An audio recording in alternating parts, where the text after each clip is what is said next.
मैं एक प्रकार से मेरे मित्र जोसेफ बोझ को यहाँ पर देखकर अचंभित रह गया था और मैं पीछे मुड़ा और मैंने उसके साथ हाथ मिलाकर कुछ समय को बिताया। आइए परमेश्वर के वचन की ओर मुड़ेंगे। इब्रानियों उसका पहला अध्याय, मैं उसका कुछ भाग को पढ़ना चाहता हूँ। पहला, दूसरा और तीसरा पद आज रात के विषय के लिए ध्यान दिलाना चाहता हूँ। पूर्व युग में परमेश्वर ने बाप दादाओं से थोड़ा थोड़ा करके और भांति भांति से भविष्यवक्ताओं के द्वारा बातें करके इन दिनों के अंत में हमसे पुत्र के द्वारा बातें की, जिसे उसने सारी वस्तुओं का वारिस ठहराया और उसी के द्वारा उसने सारी सृष्टि को रचा है। वह उसकी महिमा का प्रकाश और उसके तत्व की छाप है और सब वस्तुओं को अपनी सामर्थ के वचन से संभालता है। वह पापों को धोकर ऊंचे स्थानों पर महिमा महीन के दाहिने में जाके बैठा है। आइए अब प्रार्थना के लिए अपने सिरों को झुकाएं और अब उसकी दैविक उपस्थिति में यदि आपके पास कोई भी विनती है जो आप उसके लिए अवगत कराना चाहेंगे, क्या आप अपने हाथों को ऊपर उठाएंगे और यही आपकी विनती है। जो परमेश्वर हमारे स्वर्गीय पिता, हम अब आपके सिंहासन के सम्मुख आते हैं विश्वास के द्वारा यीशु मसीह के नाम में, जो आपका पुत्र है, और हमें यह आश्वासन दिया गया है यदि हम उसके नाम से कुछ मांगते हैं इसे प्रदान किया जाएगा। और आप हमारे इच्छाओं और हमारी जरूरतों को जानते हैं और आपने प्रतिज्ञा की है कि आप वो सब हमें देंगे जिसकी हमें आवश्यकता है। तो पिता, हम प्रार्थना करते हैं जैसे आपने हमें सिखाया है, तेरा राज्य आए, तेरी इच्छा इस धरती पर पूरी हो जैसे आसमान में पूरी होती है। यही आज रात हमारी विनती है। हो सकता है आपकी इच्छा के अनुसार हमें इसे दें और इस सौभाग्यों को प्रदान करें। वचन को अभिषेक करें प्रभु, और सारे प्रचारकों और सुनने वालों को अभिषेक करें और होने पाए आज रात हमारे बीच में पवित्र आत्मा आकर यह करने वाला बने, क्योंकि हम इसे उसके नाम से मांगते हैं। आमीन। आप लोग बैठ सकते हैं। कल सुबह मैं समझता हूँ फुल गॉस्पल बिजनेसमैन के नाश्ते की सभा होगी। अक्सर जहाँ पर उनके पास एक पादरियों की सभा होती है, मेरे पास उनके नाश्ते पर बोलने का मौका है। इस समय के लिए यही वो केवल एक संस्था है। ये एक संस्था नहीं है, लेकिन केवल वो ही झुंड है जिससे मैं ताल्लुक रखता हूँ, जो क्रिश्चियन बिजनेसमैन है। और अब मैं बस उनके लिए अंतर्राष्ट्रीय तौर से बोलूंगा। अब आज रात हम भरोसा कर रहे हैं कि हमारा ये इकट्ठा होना व्यर्थ नहीं जाएगा। मैं आपके पास थका हुआ आया हूँ, घिसा हुआ गला है और मुझे जरा श्वास से संबंधित। मैं टूसान से आया हूँ, जहाँ पर वास्तव में अनुकूल और सूखा था, और मैं यहाँ पर आया हूँ और यह वास्तव में अनुकूल और नम है। तो यहाँ थोड़ा सा विपरीत मौसम है।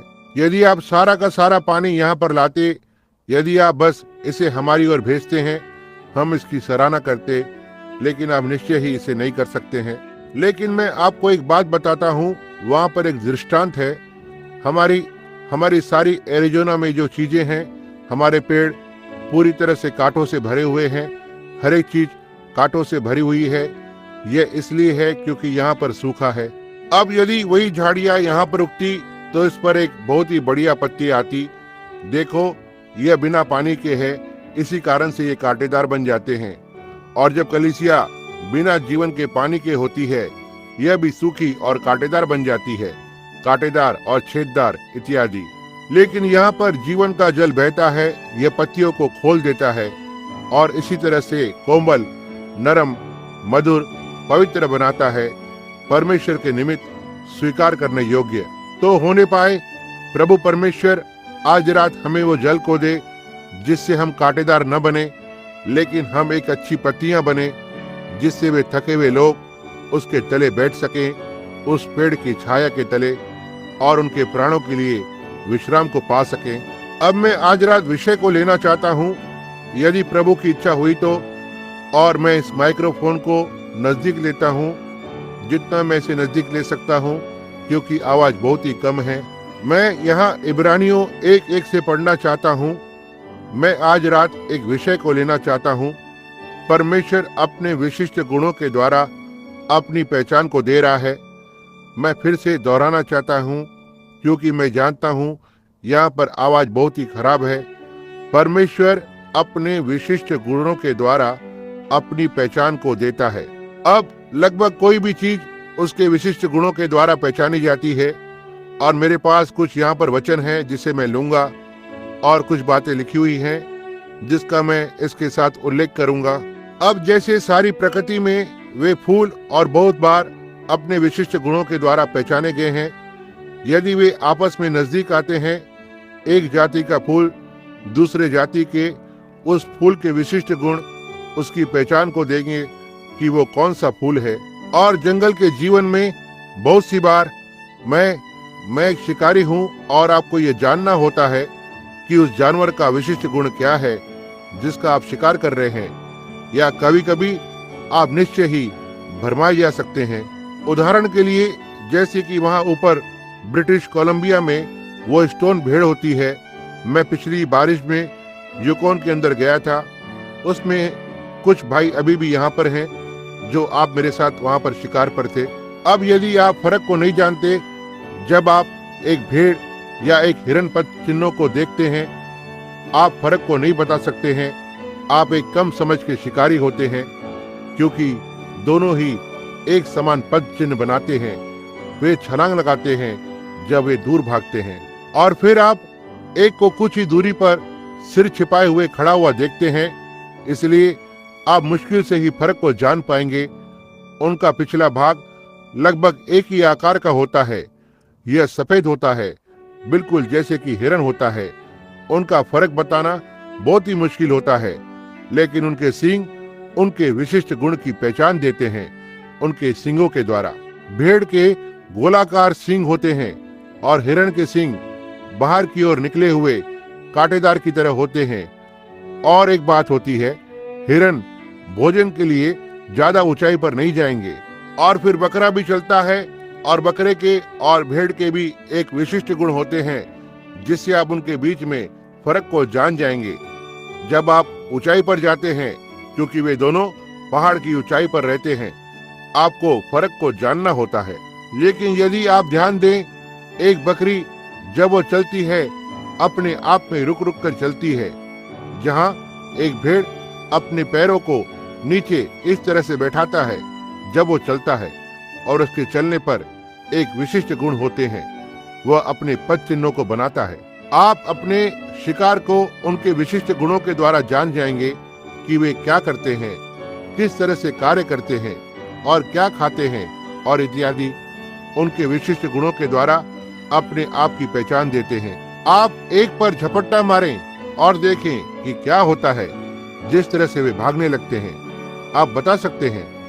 आप विभिन्न जानवरों को उन विशिष्ट गुणों के द्वारा बता सकते हैं। तब क्या कभी आपने ध्यान दिया, मैं नहीं जानता आपके यहाँ पर यह होता है कि नहीं, पीला पत्थर चिरटा, तो ठीक है, फ्लिकर उसका सही नाम है, और एक जय पक्षी होता है। जय पक्षी और पीला पत्थर चिरटा दोनों लगभग एक ही आकार के पक्षी होते हैं और आप दोनों को उड़ते हुए देखते हैं। वे दोनों लगभग एक ही तरह के पक्षी हैं यदि आप उनके रंग को न देखें तो, लेकिन केवल उनकी ओर ध्यान दें, आप बता सकते हैं कि पीला पत्थर चिरटा कौन सा पक्षी है। जय पक्षी उड़ता है, ज्यादा या कम सीधे रास्ते पर होता है, लेकिन पीला पत्थर चिरटा अपने पंखों को हिलाता रहता है। जब वह अपने पंखों को हिलाता है, वह नीचे जाता है और फिर ऊपर आता है और फिर नीचे और फिर ऊपर। देखो, वह अपने आप को इस तरह से बांध के रखता है और आप उसे विशिष्ट गुणों के द्वारा बता सकते हैं, यह पीला पत्थर चिरटा है, जिस तरह से वो उड़ता है। यदि आपने ध्यान दिया हो, वो बटेर जब बाहर आने लगता है और जिस तरह से वो ऊपर आता है। और फिर ध्यान दें, यदि आप एक दलदल में होते हैं जहां हो सकता है जहां वो बटेर हो, और एक चाहा पक्षी होता है और शिकारी इसे जानते हैं। वो विल्सन के चाहा पक्षी और जैक स्नाइप, वे जिस तरह से बाहर आते हैं और जाते हैं जिससे वो पहचाने जाते हैं, वे अपने उड़ने के विशिष्ट गुणों के द्वारा अपनी पहचान को देते हैं कि वह किस प्रकार के पक्षी हैं। इसलिए यदि कभी आपने उन्हें सुना होगा आप बस बता सकते हैं वो क्या था? जिस तरह से वे बाहर आते हैं वो क्या है? वे अपने उड़ने की विशिष्ट गुणों के द्वारा अपनी पहचान को देते हैं। जैसे एक पुरुष और एक महिला होती है, यह दोनों मनुष्य जाति हैं, लेकिन एक महिला के पास पुरुष से विभिन्न विशिष्ट गुण होते हैं। मैं यहाँ कुछ समय पहले पढ़ रहा था उस सुलेमान और रानी के बारे में। मैंने कभी यहाँ पर आपके लिए मेरे छोटे संदेश को प्रचार नहीं किया है। दक्षिण की रानी के बारे में जो सुलेमान को देखने के लिए आ रही थी और वो उस परखने के दान को देखना चाहती थी। मैं यहाँ ज्यादा समय नहीं हुआ इसके बारे में पढ़ रहा था और उन्होंने कहा कि एक असुलझी बात जो सुलेमान के सामने रखी गई वह यह थी कि इस रानी ने एक महिला को लिया, या मेरा मतलब है बहुत महिलाओं को लिया और उन्हें पुरुष के वस्त्रों को पहना दिया। अब यह उन दिनों में बहुत ही अजीब सी बात हुआ करती थी, लेकिन निश्चय ही यह आज आधुनिक है और आप जानते हैं कि यह गलत है। बाइबल ने कहा एक महिला को इस तरह से नहीं करना चाहिए। यह महिला के लिए एक घृणित बात है, एक पुरुष की नाई कपड़ों को पहनना, और न बदलने वाले परमेश्वर ने इसे कहा है, इसलिए यह सच है। तो हम देखते हैं कि सुलेमान ने उन्हें और नहीं देखा, उसने उन्हें चलने के लिए कहा और ऐसा ही कुछ करने के लिए, और तुरंत ही वो कहता है यह स्त्रियां हैं। देखो, उस महिला के विशिष्ट गुणों के द्वारा बता सकता है जिस तरह से वह खुद के लिए व्यवहार करती है। वह बताती है कि वह महिला है, पुरुष नहीं। और फिर हर एक चीज इसी तरह से होती है, वो अपने विशिष्ट गुणों के साथ होती है। जैसे कि बहुत से लोग दाएं हाथ के होते हैं और बाएं हाथ के होते हैं, वह इस तरह से विशिष्ट गुण होते हैं, वह अपने आप को इस्तेमाल करते हैं। आप बता सकते हैं कि यह दाएं हाथ का व्यक्ति है या बाएं हाथ का व्यक्ति है, जिस तरह से वह अपने आप में व्यवहार करता है, जिस प्रकार से वह हमेशा ही बताते हैं कि वह सीधे हाथ का है या उल्टे हाथ का है। और याद रखना, यीशु के पास कुछ इसी तरह से था, जिससे वो दोनों हाथ लगभग दोनों एक समान होते हैं। उनके पास लगभग एक ही प्रकार के अंगूठे के निशान होते हैं, उंगलियों के निशान, छोटे चिन्ह और इत्यादि, बिल्कुल वैसे ही जैसा बायां हाथ और दायां हाथ के पास एक सी उंगलियां होती हैं। साधारण रूप से दोनों बिल्कुल एक समान के हाथ होते हैं और वहां उनके बीच में केवल एक ही फर्क होता है कि एक दाहिना है और दूसरा एक बाहिना है। यही केवल फर्क होता है। आप बता सकते हैं एक दाहिना हाथ है और दूसरा बाहिना हाथ है। इसलिए इस पर यीशु ने कहा, मैं शायद हो सकता है यहाँ पर कुछ एक बात को डालूं। यीशु ने मत्ती 24 में कहा कि आत्मा के विशिष्ट गुणों की परख अंतिम दिनों में इसी तरह से होगी। वह दोनों इतने एक समान होंगे कि हो सके तो चुने हुए भी भरमाए जाएंगे। देखा, बिल्कुल एक जैसे। आप अपने हाथ को उठाकर इस तरह से ऊपर पकड़े रखें। देखो, यदि आप ध्यान नहीं देते हैं तो उनमें से एक दूसरे के जैसा दिखाई देता है हर एक बात में, लेकिन उनमें से एक दाहिना है और दूसरा बाहिना है। इसी तरह से अंतिम दिनों में आत्माएं हैं, वे कुछ हद तक ऐसे ही एक जैसे हैं, लेकिन उनके पास एक विशिष्ट गुण होता है जिससे उनकी पहचान होती है। एक सही होता है और दूसरा एक गलत होता है, और उनके विशिष्ट गुणों के द्वारा पहचान की जा सकती है। परमेश्वर का आत्मा उसके विशिष्ट गुणों के द्वारा पहचाना जा सकता है। समझे, परमेश्वर का आत्मा और कलीसिया का आत्मा। वहां पर एक कलीसिया का आत्मा है और एक परमेश्वर का आत्मा है, जो बिल्कुल थोड़ा भी कलीसिया की आत्मा के जैसा नहीं होता है।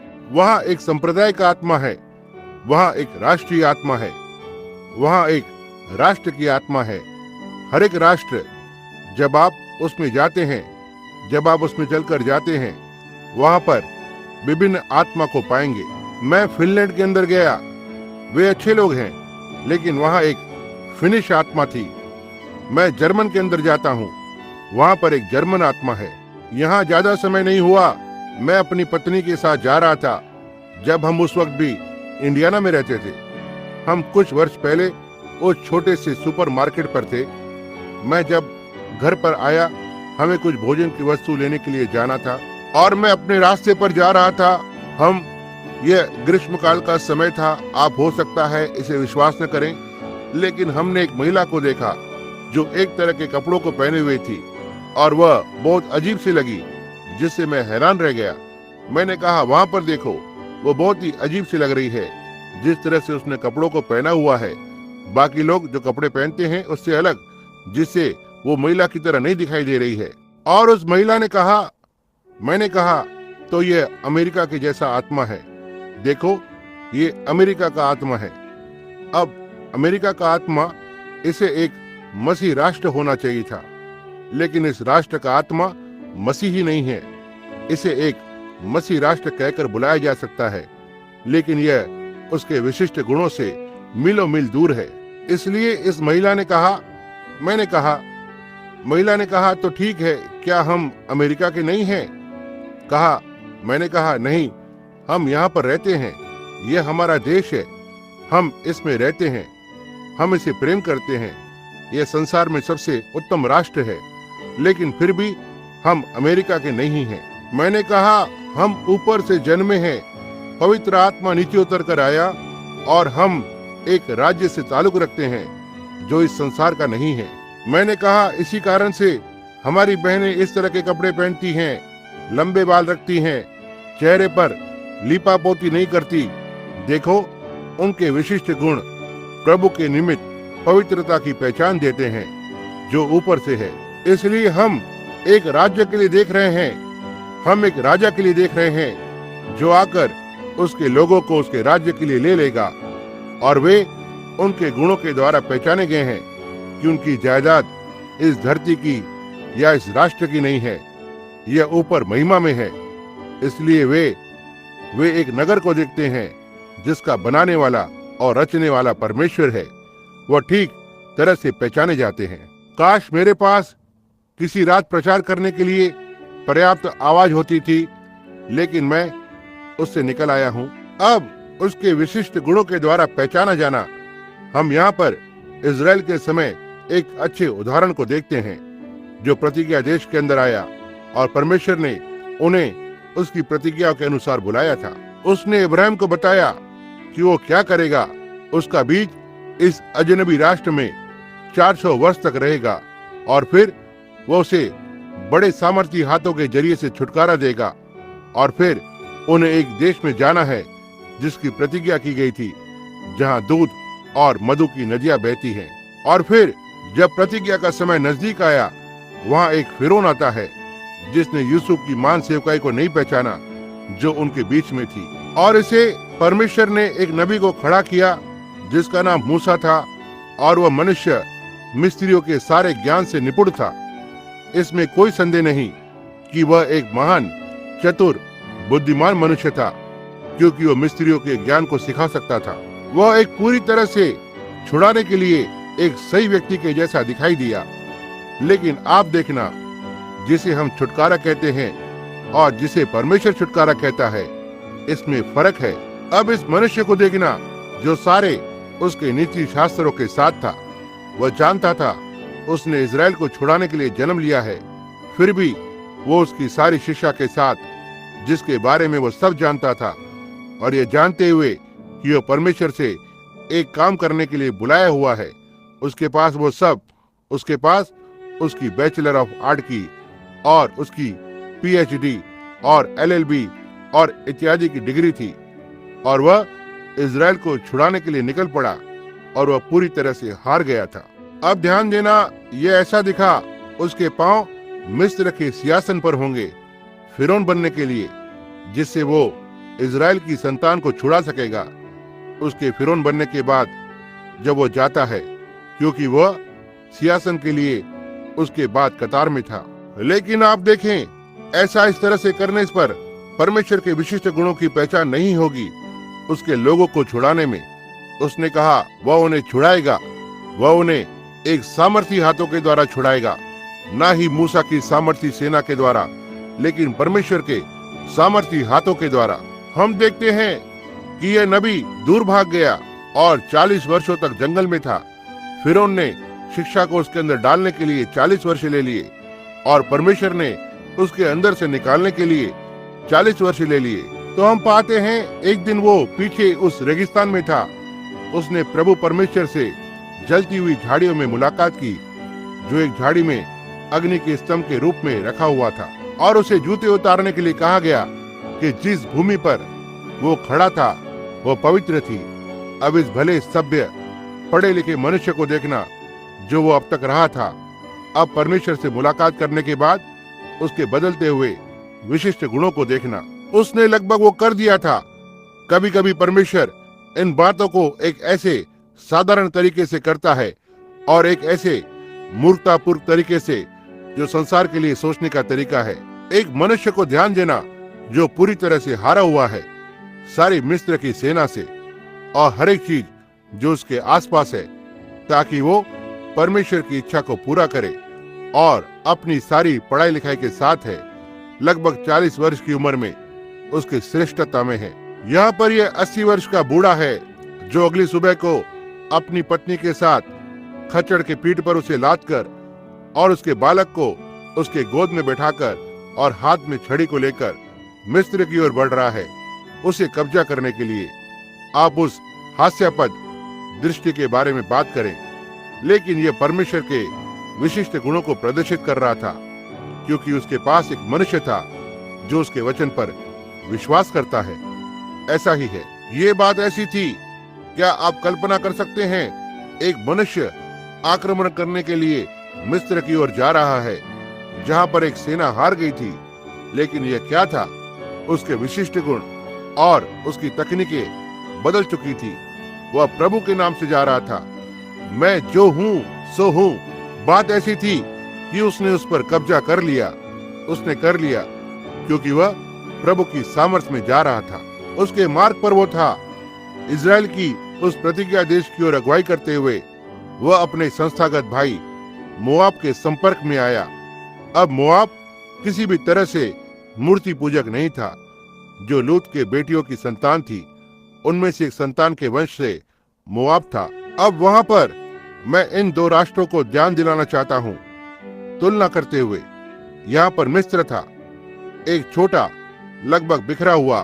उनके पास जाने के लिए कोई भी राष्ट्र नहीं था, कोई भी अधिकारी या कोई राजा नहीं, कोई नहीं या कोई भी छोटा बड़ा उनके बीच में नहीं था। बस कुछ ही लोग जो अपने मार्ग प्रतिज्ञा देश की ओर थे, और उन्हें मोआब के देश में से होकर जाना था, जो ठीक प्रतिज्ञा के मार्ग में था। अब मोआब भी यहोवा पर एक विश्वास करने वाला था, और उनके पास एक नबी था, और इजराइल के पास एक नबी था। दोनों के पास नबी थे। और अब ध्यान करना, वे ऐसी जगह पर आए थे। वो संस्थापक राष्ट्र का नबी इस दूसरे राष्ट्र को श्राप देने के लिए नीचे आ रहा था, क्योंकि वह बस एक घुमक्कड़ था। उसके पास रहने के लिए कोई एक विशेष स्थान नहीं था। तो उन्होंने वहां पर आकर उन दो नबियों को देखा। जब यह सही रूप में बोलने की बात आती है, उनमें से दोनों वह बिल्कुल सही थे, क्योंकि ध्यान देना, बालाम उस बिशप ने उन्हें बताया, अब तुम मेरे लिए 7 वेदियों को बनाना। 7 परमेश्वर की संपूर्ण संख्या है, जो 7 कलीसिया के युगों को दर्शाता है। 7 सृष्टि करने के लिए दिनों को दर्शाता है, और इत्यादि। अब ध्यान दें, 7 परमेश्वर 7 में संपूर्ण है। 7 वेदियां, और हर एक वेदी पर एक बैल को रखना। बिल्कुल ऐसी ही यह वेदी है जो इजराइल की छावनी में उनके पास थी। वे यहाँ इजराइल में थे, उसी वेदी के साथ वे यहाँ पर आए थे, और वही बलिदान, एक बैल और एक बैल, एक नबी और एक नबी, 2 राष्ट्र आमने सामने थे। आज के दिन का यह एक बिल्कुल सिद्ध उदाहरण है जिसमें हम रह रहे हैं। यदि हमारे पास इसके अंदर जाने का समय होता था तो। ध्यान देना, परमेश्वर इसे एक दृष्टांत में कर रहा है, जिससे हम समांतर देखेंगे। अब बालाम को हर एक वेदी के लिए एक मेढ़े की आवश्यकता थी, जो एक आने वाले मसीहा में उसके विश्वास को बता रहा था। एक मेढ़ा, एक नर भेड़, यह उसी प्रकार का बलिदान था जो वहां इजराइल में था। वहां नीचे इजराइल की छावनी में, यहाँ मोआब के पास। मूल रूप से वे दोनों ही सही थे, लेकिन ध्यान देना, वह सिद्धांत के रूप में सही थे। लेकिन एक नबी जो इजराइल की छावनी में था, उसके पास परमेश्वर का विशिष्ट गुण था और परमेश्वर का वचन वह उस युग के लिए परमेश्वर की प्रतिज्ञा पर बना रहा, क्योंकि वो एक मार्ग में था जो प्रतिज्ञा किए हुए देश को जाता है। समझे? अब जहां तक मूल रूप के भाग की बात है, बिलाम, बालाक बिल्कुल वैसे ही पहचाने जा सकते थे जैसे मूसा पहचाना गया था।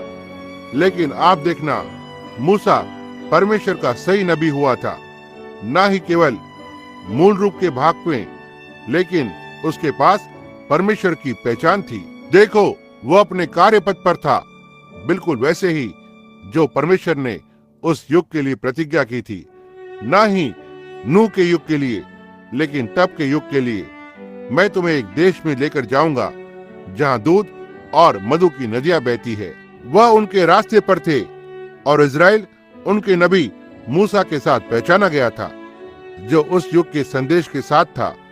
परमेश्वर के विशिष्ट गुण मूसा में पहचाने गए। एक अग्नि का स्तंभ उसके पीछे था।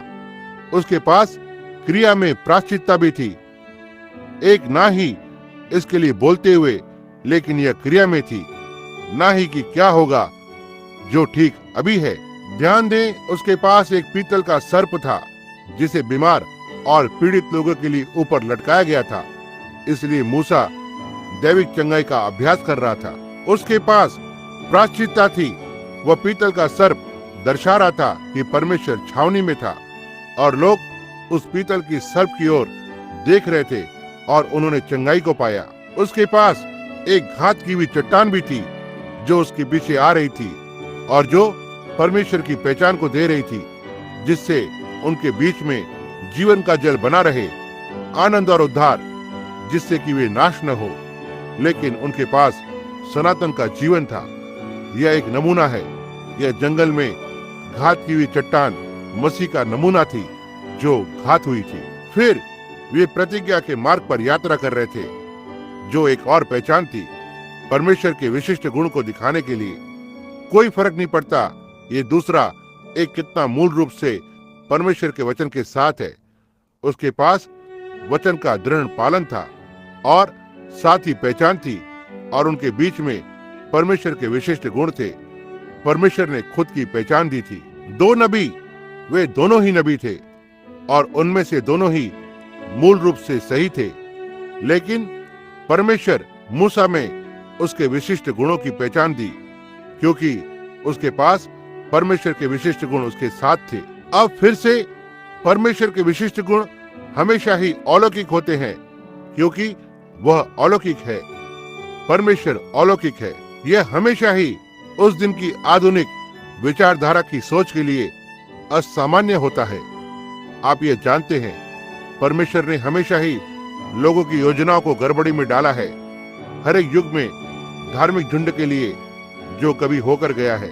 और एक बार भी ऐसा नहीं हुआ कि कभी एक व्यक्ति ने या लोगों के झुंड ने एक संदेश के ऊपर अपने आप को इकट्ठा करके संस्था हुए हों, लेकिन जैसे वे मर ही गए और उस खांचे पर चले गए और फिर कभी भी ऊपर नहीं आए, ऐसा कोई इतिहास नहीं है। वे लूथरन, प्रेस्बिटेरियन, मेथोडिस्ट, वे बैप्टिस्ट, पेंटिकॉस्टल और इत्यादि फिर से कभी भी ऊपर नहीं आए जब वे इसे झुंड बनाने लगते हैं।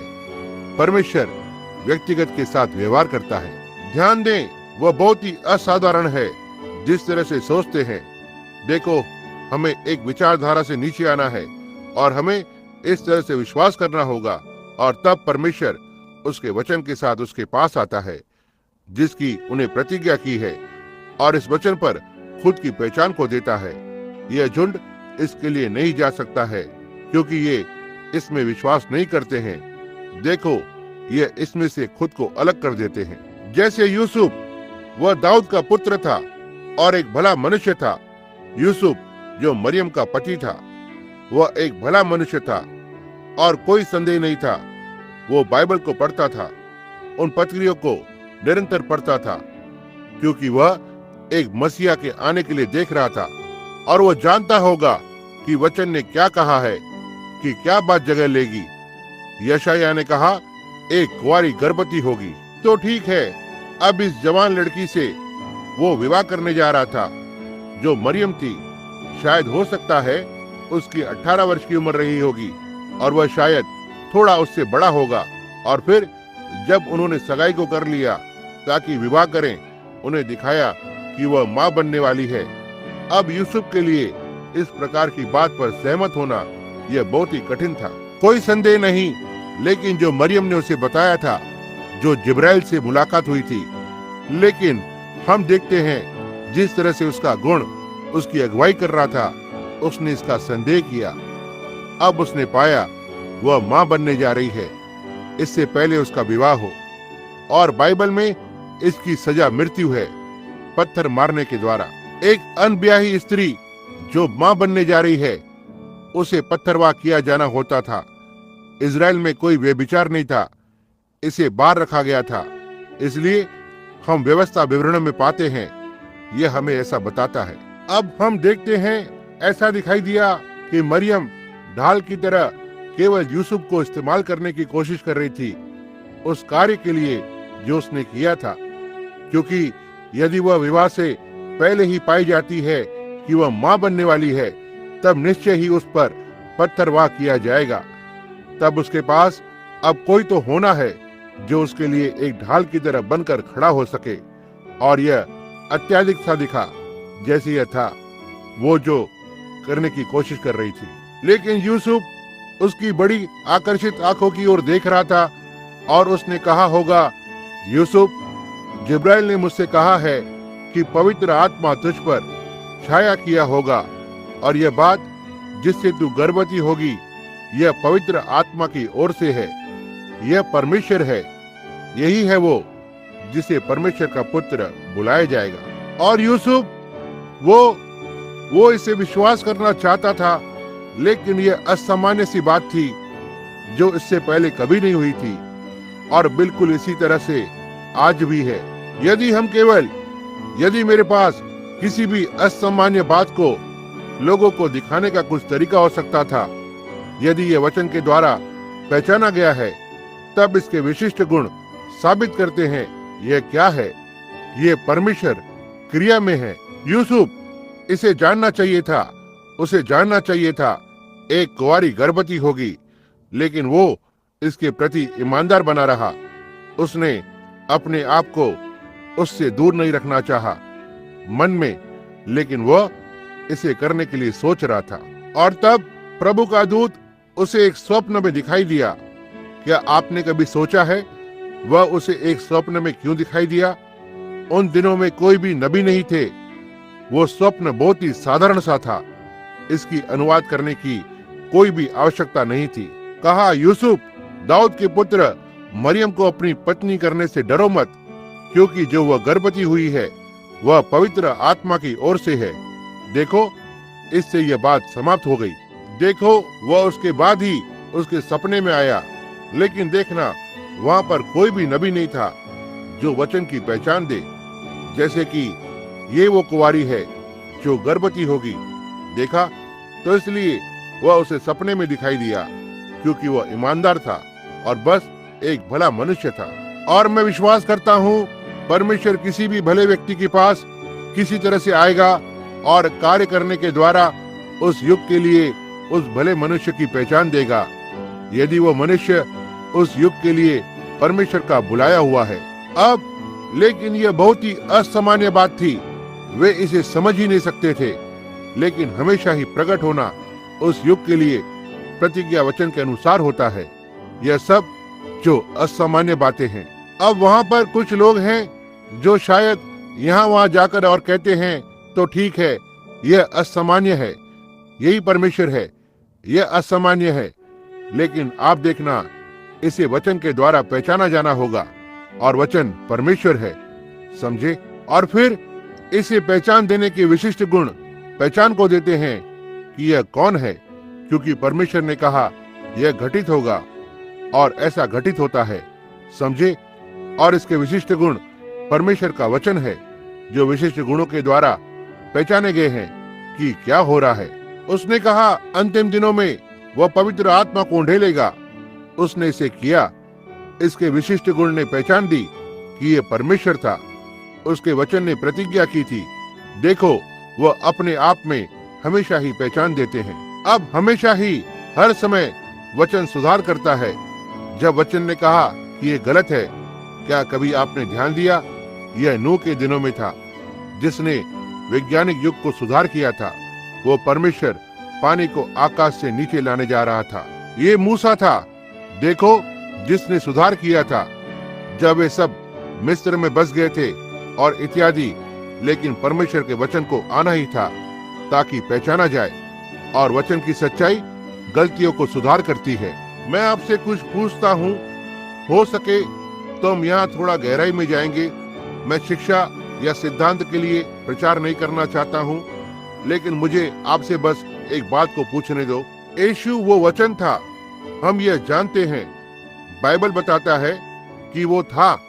संत यूहन्ना 1 अध्याय, आदि में वचन था, वचन परमेश्वर के साथ था, वचन परमेश्वर था, और वचन देहधारी हुआ और हमारे बीच में डेरा किया। वो अभी भी वचन ही है। फिर जब वो अपने विचारों का अर्थ बता सकता है, उन्हें यह जानना चाहिए कि यह वचन ही था, क्योंकि परमेश्वर के वचन ने कहा कि वो ऐसा ही करेगा। वो नबी था। अब ध्यान देना, हम देखते हैं कि जब उसने जन्म लिया था, लगभग 12 वर्ष की उम्र का था, वह मंदिर के पर्व के लिए गया, और वे वहां उनके फसह पर्व के लिए गए थे। और जब वे वापस अपने मार्ग पर थे और वे अपनी 3 दिन की यात्रा पर गए थे, और उन्होंने उसे खो दिया। वे अर्थ लगा रहे थे, सोच रहे थे, मेरा मतलब वे अनुमान लगा रहे थे कि वो वहां बाहर अपने लोगों के बीच था। हम इसमें से एक बात को सीख सकते हैं, ऐसा ही बहुत कुछ आज है। अब आप जो मेथोडिस्ट हैं, बैप्टिस्ट, प्रेस्बिटेरियन, लूथरन, कैथोलिक और जो कोई भी आप हैं, देखो, आप भी उसी बात को कर रहे हैं। आप अनुमान लगा रहे हैं क्योंकि वेस्ली के पास एक महान बेदारी थी, लूथर के पास एक महान बेदारी थी, और पेंटिकॉस्टल के पास एक महान बेदारी थी।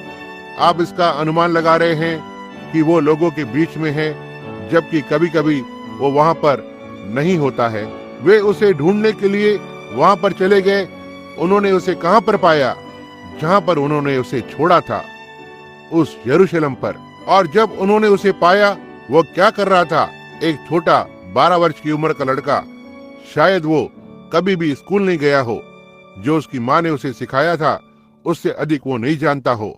और यहाँ वो मंदिर में था, उन याजक लोगों के साथ परमेश्वर के वचन के बारे में वाद विवाद कर रहा था, और वे उस बालक की बुद्धि पर अचंभित रह गए थे।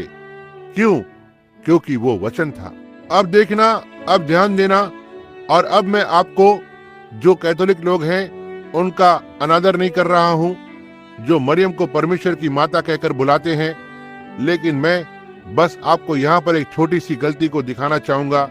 यदि कलीसिया मरियम के ऊपर बनी है, देखो क्या होता है। अब उसने वहां पर आकर और उसने कहा, तुम्हारे पिता और मैं आंसू बहाते हुए तुम्हें तलाश कर रहे थे। उस बयान को देखना। उसने तब अपनी खुद की गवाही को दोष लगाया। उसने कहा, तुम्हारे पिता और मैं तुम्हें आंसू बहाते हुए तलाश कर रहे थे। शब्दों पर ध्यान दो, वो वचन था।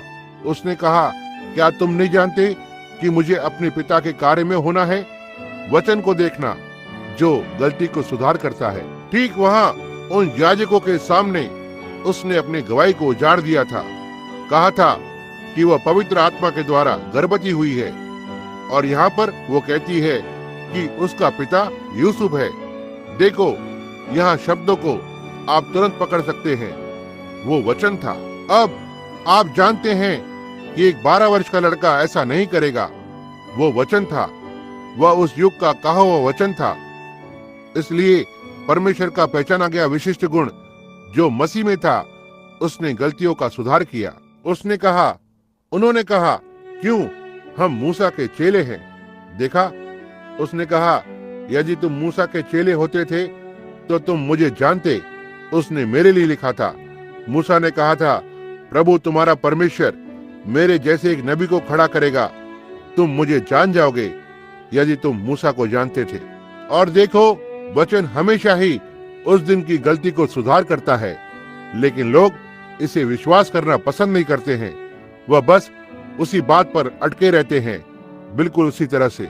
लेकिन यीशु ने अपनी माँ का सुधार किया और उसकी माँ गलती में थी, क्योंकि उसने पहले कहा था कि वह बालक पवित्र आत्मा के द्वारा गर्भवती हुआ था, और यहाँ पर उसने अपनी गवाही को घुमा दिया और कहा यूसुफ उसका पिता है, वो यीशु का पिता है।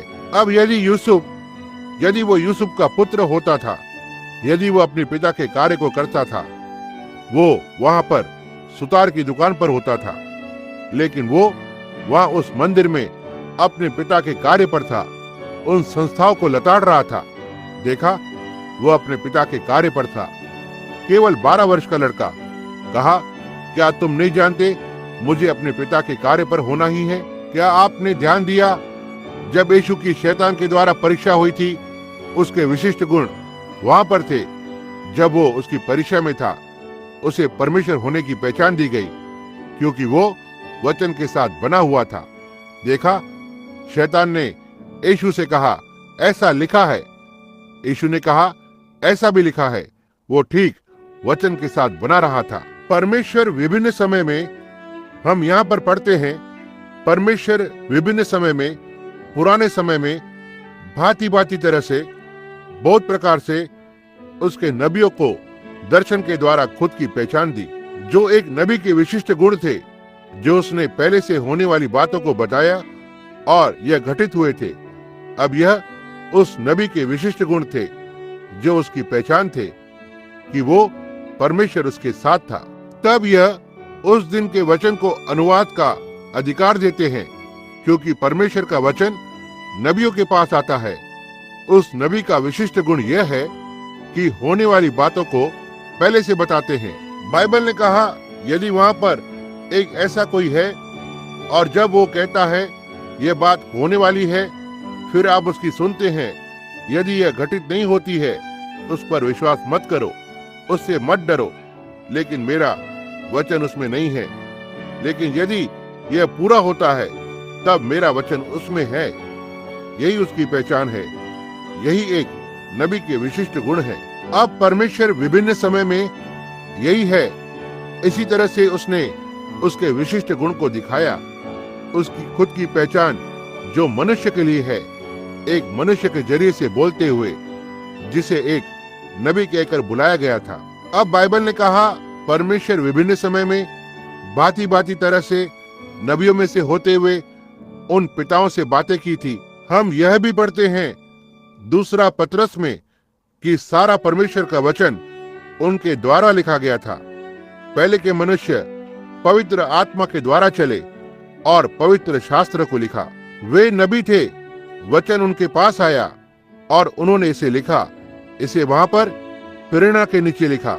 सबसे पहले वे पहचाने गए नबी थे, फिर उन्होंने प्रेरणा के वचन को लिखा और उनके पास दैविक प्रकाशन का अनुवाद था, क्योंकि यह मनुष्य में परमेश्वर था। अब इसी तरह से उसने उसके पहचान के विशिष्ट गुणों में अपने आप को दिखाया। उनके वे दर्शन प्रमाणित हुए थे। परमेश्वर के विशिष्ट गुण उनमें थे, जो खुद को लोगों के लिए ज्ञात करवा रहा था। अब केवल इसी तरह से वो मसीह में था। एक नबी बस एक छोटा सा अंश था। यीशु परमेश्वर की संपूर्णता था और परमेश्वर मसीह में था, खुद को संसार से मेल मिलाप करा रहा था, और उसके विशिष्ट गुणों ने उसकी पहचान दी थी कि वो क्या था। यहाँ तक कि उसने ये कहा, यदि मैं मेरे पिता के कार्यों को नहीं करता हूँ, तब तुम इसका विश्वास मत करना। यदि मेरे पास पिता के गुण नहीं है, तब तुम मुझ पर विश्वास मत करना। मैं जो दावों को करता हूँ, उस पर विश्वास मत करना। यदि मुझ में मेरे पिता के गुण नहीं पाते हैं, तब तुम उसका विश्वास करना भी मत। अब उसके विशिष्ट गुण कभी भी नहीं बदलते हैं। वे उसके गुणों को नहीं बदलता है, ना ही फिर एक मेमना उसके गुण को कभी बदल सकता है, या कोई भी चीज उसके विशिष्ट गुणों को नहीं बदल सकती है, क्योंकि जब तक ये उसके मूल में है, यह मूल ही होता है। और यदि आप कोई भी चीज को बदलते हैं, तब आप इसे उसके मूल से बदल देते हैं। यह बिल्कुल वैसे ही है जैसे आप एक सूअर को ले सकते हैं। आप एक सूअर को धो सकते हैं और उसके पैर के नाखूनों को रंग सकते हैं, जैसे स्त्रियां करती हैं, और उसे लिपस्टिक लगा दें और इसे एक अच्छे वस्त्र को पहना दे, उस पुराने सुवरी को बदल दें जो सीधा वापस उसी कीचड़ में चली जाएगी, फिर से वहीं चली जाएगी। क्यों? क्योंकि वो एक सुवरी है। ऐसा ही है। लेकिन आप जानते हैं, आप नहीं कर सकते हैं। एक मेमना ऐसा नहीं करेगा। वो यहाँ तक कीचड़ में जाएगा भी नहीं। वो उसके साथ कुछ लेना देना नहीं रखना चाहता। यही उसके विशिष्ट गुण है। देखा, आप हो सकता है उसे उसी तरह के कपड़ों को डालें, लेकिन निश्चय ही वो नहीं करेगा। वो निश्चय ही नहीं जाएगा। बाहरी रूप महत्व नहीं रखता, यह तो अंदर से होता है। अब परमेश्वर सारे जीवन को देने वाला स्तोत्र है। इसे समझने से चूकना मत। मैं कोशिश कर रहा हूँ जो कुछ मुझ में है आप समझ जाएं, ताकि आप कुछ तो देखें, समझे। यह आपके भले के लिए है मित्रों, यह आपसे संबंधित है। देखा, मैं यहाँ पर ऐसे ही दिखाने के लिए नहीं आया हूँ। मैं यहाँ इसीलिए नहीं आया कि मेरे पास जाने के लिए कोई जगह नहीं है। मैं यहाँ पर आया हूँ क्योंकि मैं यहाँ पर आने की अगुवाई महसूस की। मैंने महसूस किया कि प्रभु की सेवकाई जो मुझे मिली थी, जिसे यहाँ लोगों के बीच में यहाँ दिखाना ही है, और मैं आपको समझाने की कोशिश कर रहा हूँ ताकि आप इसे देखें कि परमेश्वर अब वास्तव में क्या है। वो उसका प्रतिज्ञा किया हुआ वचन है। वो हमेशा ही वचन होता है और वो विशिष्ट गुणों के द्वारा अपनी पहचान को देता है जिसकी उसने प्रतिज्ञा की है। एक विशेष चरित्र एक समय पर ऊपर आ जाएगा जो वचन में है। तब उस व्यक्ति का विशिष्ट गुण जिसे ऊपर आने की पहचान देना है कि ये वही व्यक्ति है। यही वो कारण है यीशु को होना था कि वो कौन था। उन्हें उसे देखना चाहिए था। कोई आश्चर्य नहीं, वे अंधे थे। बात ये थी, कहा कि भले ही उसने बहुत से चिन्ह चमत्कार किए हैं, फिर भी वे विश्वास नहीं कर पाए, क्योंकि यशायाह ने कहा, उनकी आंखें हैं और देख नहीं सकते, और कान हैं और सुन नहीं सकते। देखा, हर एक युग में, ना कि केवल उसके युग में, लेकिन हर एक युग में कैसे परमेश्वर विभिन्न समयों में भांति भांति तरह से, तब भी वे बस इसे नहीं पकड़ पाए थे। अब उसके विशिष्ट गुण कभी भी नहीं चूकते हैं। यह हमेशा ही एक से होते हैं। अब याद रखना, उसके विशिष्ट गुण, परमेश्वर के विशिष्ट गुण कभी नहीं चूक सकते हैं। यदि यह चूक जाते हैं तब परमेश्वर चूक गया है। और बाइबल ने इब्रानियों 13:8 में कहा, यीशु मसीह कल, आज और युगानुयुग एक सा है। इसलिए वह न बदलने वाला परमेश्वर है। जो कुछ भी उसका आदि में गुण रहा था, वह अब भी उसी गुण के साथ है। जहाँ कहीं भी जो भी उसने कार्य किए, किसी भी समय में उसने जो कुछ भी किया, वो हर एक समय पर उसी तरह से करता है। यदि वो नहीं करता है तो उसका गुण बदल चुका है।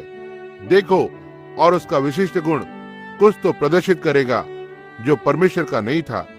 समझे? तो हम नहीं जानेंगे कहाँ।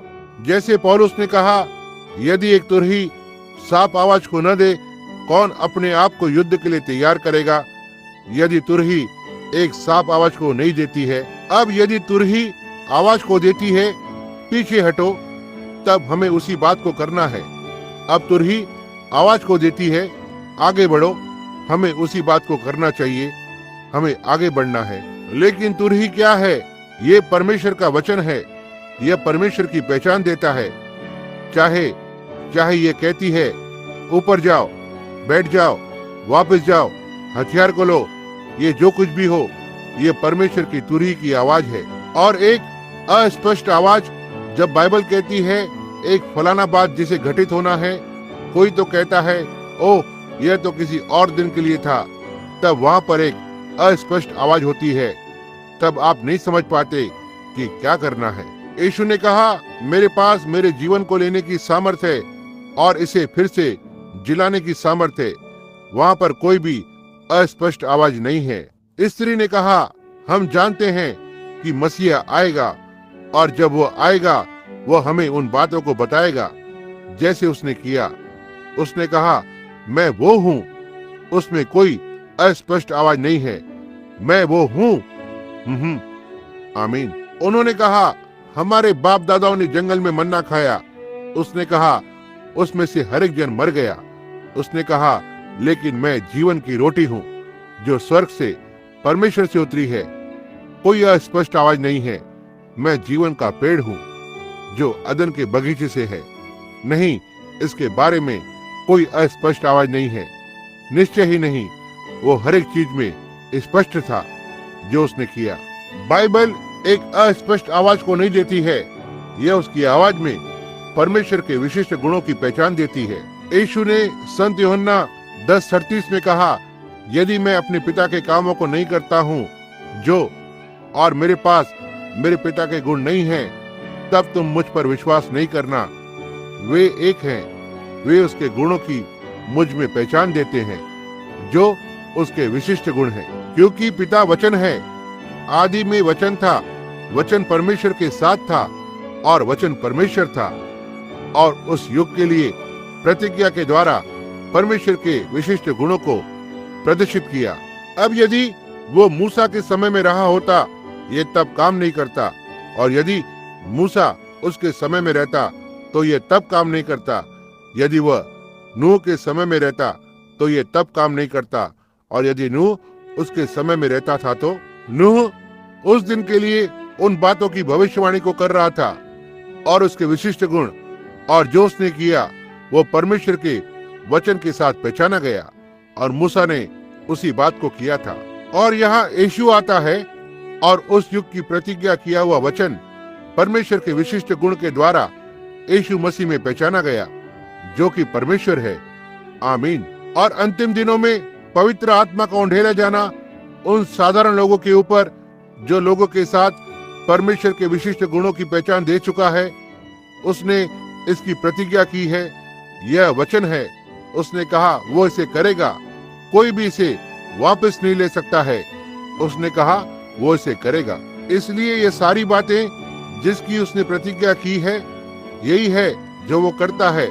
यह उसके विशिष्ट गुणों की पहचान देता है। जी हाँ श्रीमान, इसे विश्वास मत करना, मेरे दावों पर विश्वास मत करना यदि मेरे विशिष्ट गुण परमेश्वर से नहीं है तो। अब ध्यान देना, यूहन्ना 14:12, वो जो मुझ पर विश्वास करता है, उसने कहा यह मेरी पहचान है, मेरे विशिष्ट गुण है। वो जो मुझ पर विश्वास करता है वह कार्य जो मैं करता हूँ वह भी करेगा। यही पहचान देता है कि मसीह के गुण उसमें है जो उसके विशिष्ट गुणों को प्रदर्शित कर रहा है। आमीन। मैं ठीक अभी बहुत ही धार्मिक महसूस कर रहा हूँ, यदि मेरा गला भराया है तो। हाँ श्रीमान। ओ प्रभु, देखो इसके बारे में वहाँ पर कोई भी गलती नहीं है जो उसका जीवन है। वो जो मुझ पर विश्वास करता है वो काम जो मैं करता हूँ वह भी करेगा। देखो, यह विशिष्ट गुणों की पहचान देता है। उसने उसी बात को कहा, यदि मेरे गुण उसके खुद की पहचान नहीं देते हैं कि परमेश्वर उसमें है, तब उस पर विश्वास मत करना। अब उसने यह भी कहा कि वो उसमें पहचाना जाएगा। तब यदि ये उसकी पहचान नहीं देते हैं, तब ये वो नहीं है जो वो कहता है। और आज यदि मसीह अपनी खुद की पहचान नहीं देता है, मसीह के विशिष्ट गुण हमें पहचान देते हैं। मसीह होने की नाई वचन पर विश्वास करते हुए, यीशु वो वचन था, इसलिए उसे वचन पर विश्वास करना था। और हम कैसे कह सकते हैं कि हम मसीह के हैं और उस बाइबल के कोई वचन का इनकार करें? मसीह का पवित्र आत्मा वो परमेश्वर तुम में है, और यह हर एक प्रतिज्ञा को एक आमीन के साथ विराम चिन्ह को लगाएगा। बाइबल ने कहा यह चिन्ह उसके पीछे जाएंगे जो विश्वास करते हैं। परमेश्वर का आत्मा ने कहा आमीन। देखा, उनमें से एक यह नहीं कहता है नहीं, यह किसी और युग के लिए है, यह केवल चेलों के लिए था। जाओ, तुम सारे संसार में जाकर हर एक सृष्टि को सुसमाचार प्रचार करो। वो हर कहीं सारे संसार में जो विश्वास करता है, यह चिन्ह उसके पीछे जाएंगे। वही चीज कल, आज और युगानुयुग एक सा है। विशिष्ट गुण पहचाने गए हैं। यही इब्रानियों 1:1 को बनाता है। नबियों के द्वारा पिताओं से विभिन्न समय में बातें कर रहा है, मसीह की पहचान दे रहा है, जो आज उन्हीं विशिष्ट गुणों के द्वारा पुनरुत्थित हुआ है जो उसके विभिन्न समय में किया। क्या आपने ध्यान दिया? परमेश्वर उसके तरीकों को कभी नहीं बदलता है। बाइबल के पुराने समय में जब एक स्वप्न देखने वाला एक स्वप्न को देखता है और उस देश में यह देखने के लिए कोई नबी नहीं था कि सपना सही है या गलत है, उनके पास इसे जांचने का दूसरा तरीका था। वे उस व्यक्ति को लेते जिसने कभी स्वप्न को देखा है, उसे उस मंदिर में ले जाते हैं। हारून का छाती बंद था, जो महायाजक था, उस कार्यपद पे था, और वो स्वप्न देखने वाला इस सपने को बताता था। इससे कोई फर्क नहीं पड़ता कि यह कितना अच्छा दिखाई देता है, यह कितना सच्चा दिखाई देता है। यदि वहां पर अलौकिक उजाला उन पत्थरों पर नहीं चमकता था जिसे उरीम तुरीम कहते थे, बाइबल अध्ययन करने वाले से समझते हैं, तब मैं परवाह नहीं करता यह कितना सच्चा दिखाई देता हो। यह ऐसा नहीं था। परमेश्वर की असाधारणता, परमेश्वर का गुण, उसके विशिष्ट गुणों को अलौकिक में प्रदर्शित करना था, यह दिखाने के लिए कि उसने संदेश पर खुद की पहचान को दी है। आमीन। मैं आज रात उसी बात को कहता हूँ, वह पुराना उरीम तुरीम चला गया है, लेकिन वो वचन अभी भी वही बात है जो परमेश्वर के विशिष्ट गुणों की पहचान देता है, उस घड़ी की प्रतिज्ञा जिसमें हम रह रहे हैं। यही परमेश्वर को एक सा बनाता है जैसे वह था। विभिन्न समयों में भिन्न भिन्न तरीकों से नबियों के द्वारा बाप दादाओं से उसने बातें की, और नियम और वे नबी यूहन्ना के आते तक ही रहे। उसके बाद से लेकर परमेश्वर का राज्य है। ध्यान देना, लेकिन इन अंतिम दिनों में उसी बात को बोल रहा है जो उसने तब कही थी, उसके पुत्र यीशु मसीह में से होते हुए। परमेश्वर विभिन्न समयों में भिन्न भिन्न तरीकों से नबियों के द्वारा बाप दादाओं से उनसे बातें की। इस अंतिम समय में उसी बात को कर रहा है, लोगों से बातें कर रहा है, बाप दादाओं से, उसके पुत्र यीशु मसीह के जरिए से। उसे मुर्दों में से जिलाया और वह हम में जीवित रहता है, अपनी पहचान को दे रहा है और हमें होने वाली बातों को बता रहा है, जो हृदय की भावनाओं और विचारों को जांचता है। यीशु मसीह कल, आज और युगानुयुग एक सा है। परमेश्वर विभिन्न समयों में भिन्न भिन्न तरीकों से नबियों के द्वारा बाप दादाओं से उसने बातें की। इस अंतिम समय में उसके पुत्र यीशु मसीह के जरिए से करता है। वचनों को छेड़छाड़ नहीं किया जा सकता है। यह बिल्कुल उसी तरह से है जैसे मैंने इससे पहले कहा था। परमेश्वर को इस वचन का अनुवाद करने के लिए किसी की भी आवश्यकता नहीं है। वह अपने वचन का खुद अनुवादक है। जब वो कुछ भी कहता है, यह घटित होता है, यही अनुवाद है। उसे किसी की भी कहने की आवश्यकता नहीं है। तो ठीक है, मैं सोचता हूँ इसका मतलब ये है, परमेश्वर उसके खुद के अनुवाद के द्वारा इसकी पहचान देता है। उसके यदि प्रतिज्ञा उस दिन के लिए की गई है, तो हम लूथर के उजियाले में नहीं जी सकते हैं, हम वेस्ली के उजियाले में नहीं जी सकते हैं, हम उसमें से किसी के भी उजाले में नहीं जी सकते हैं। हमें उस उजाले में जीना होगा जो इस दिन के लिए प्रतिज्ञा है। क्या हो यदि मूसा मिस्र में जाकर और कहा होता, तो ठीक है, हम एक बड़े जहाज को बनाएंगे, हम इस देश को बहा देंगे, वह नील नदी ऊपर आ जाएगी। वे उस पत्री की ओर फिर से देखते, वहां पर इसके लिए कोई प्रतिज्ञा नहीं है। यह सही बात है, लेकिन आप देखना, उसने परमेश्वर की नबी की नाई खुद की पहचान दी, क्योंकि जो कुछ भी उसने कहा वह पूरा हुआ था। तब उन्होंने जान लिया उसके पास प्रभु का वचन था। फिरौन के पास बर्छी और भाले थे, लेकिन मूसा के पास वचन था। तो जब वे समुद्र में चले गए, वे सारे बर्छी भाले समुद्र के नीचे चले गए, और मूसा इजराइल को समुद्र के उस पार सूखी भूमि पर लेकर गया, क्योंकि उसके पास वचन था, और वो उस घड़ी का वचन था। मूसा उस घड़ी के लिए प्रकट वचन था। एलिया उस घड़ी के लिए प्रकट वचन था। मसीह प्रकट हुआ वचन था, और वो प्रतिज्ञा उसने की थी, थोड़ी देर रह गई है और संसार मुझे न देखेगा, लेकिन तुम मुझे देखोगे, क्योंकि मैं तुम्हारे साथ रहूंगा, यहाँ तक तुम में संसार के अनंत तक रहूंगा, और जो काम मैं करता हूँ तुम भी करोगे। उसने इन बातों की प्रतिज्ञा की है। यह क्या है? यह परमेश्वर के विशिष्ट गुण हैं, जो उसके वचन को प्रदर्शित कर रहा था, जैसे उसने हर एक युग में किया है। मलाकी 4 उसने कहा, प्रभु के बड़े और भयानक दिन आने से पहले देखो, मैं तुम्हारे पास एलिया नबी को भेजूंगा और वो पुत्रों का विश्वास पिता की ओर फेरेगा। उस दिन के आने से पहले उसने इसकी प्रतिज्ञा की है। यीशु ने संत लूका के 17वां अध्याय में कहा, जैसे सदोम के दिनों में हुआ था, वैसे ही मनुष्य के पुत्र के आने के दिनों में होगा। जब मनुष्य का पुत्र प्रकट हुआ है, जब प्रकाशन अपने आप में खुल रहा है, उन दिनों में जब संसार सदोम के जैसा हो जाएगा, तब यह कैसा होगा। उस वचन के विशिष्ट गुण पूरे हुए हैं। परमेश्वर उसके विशिष्ट गुणों के द्वारा अपनी पहचान को दे रहा है। विशिष्ट गुण जो उसके हमेशा ही रहे हैं, वह इसे नहीं छोड़ सकता है। अंतिम दिनों में वह उसके पुत्र के जरिए से पहचान देता है। ध्यान देना कैसे परमेश्वर हमेशा ही इसे करता है। वो उसके तरीके को कभी नहीं बदलता है।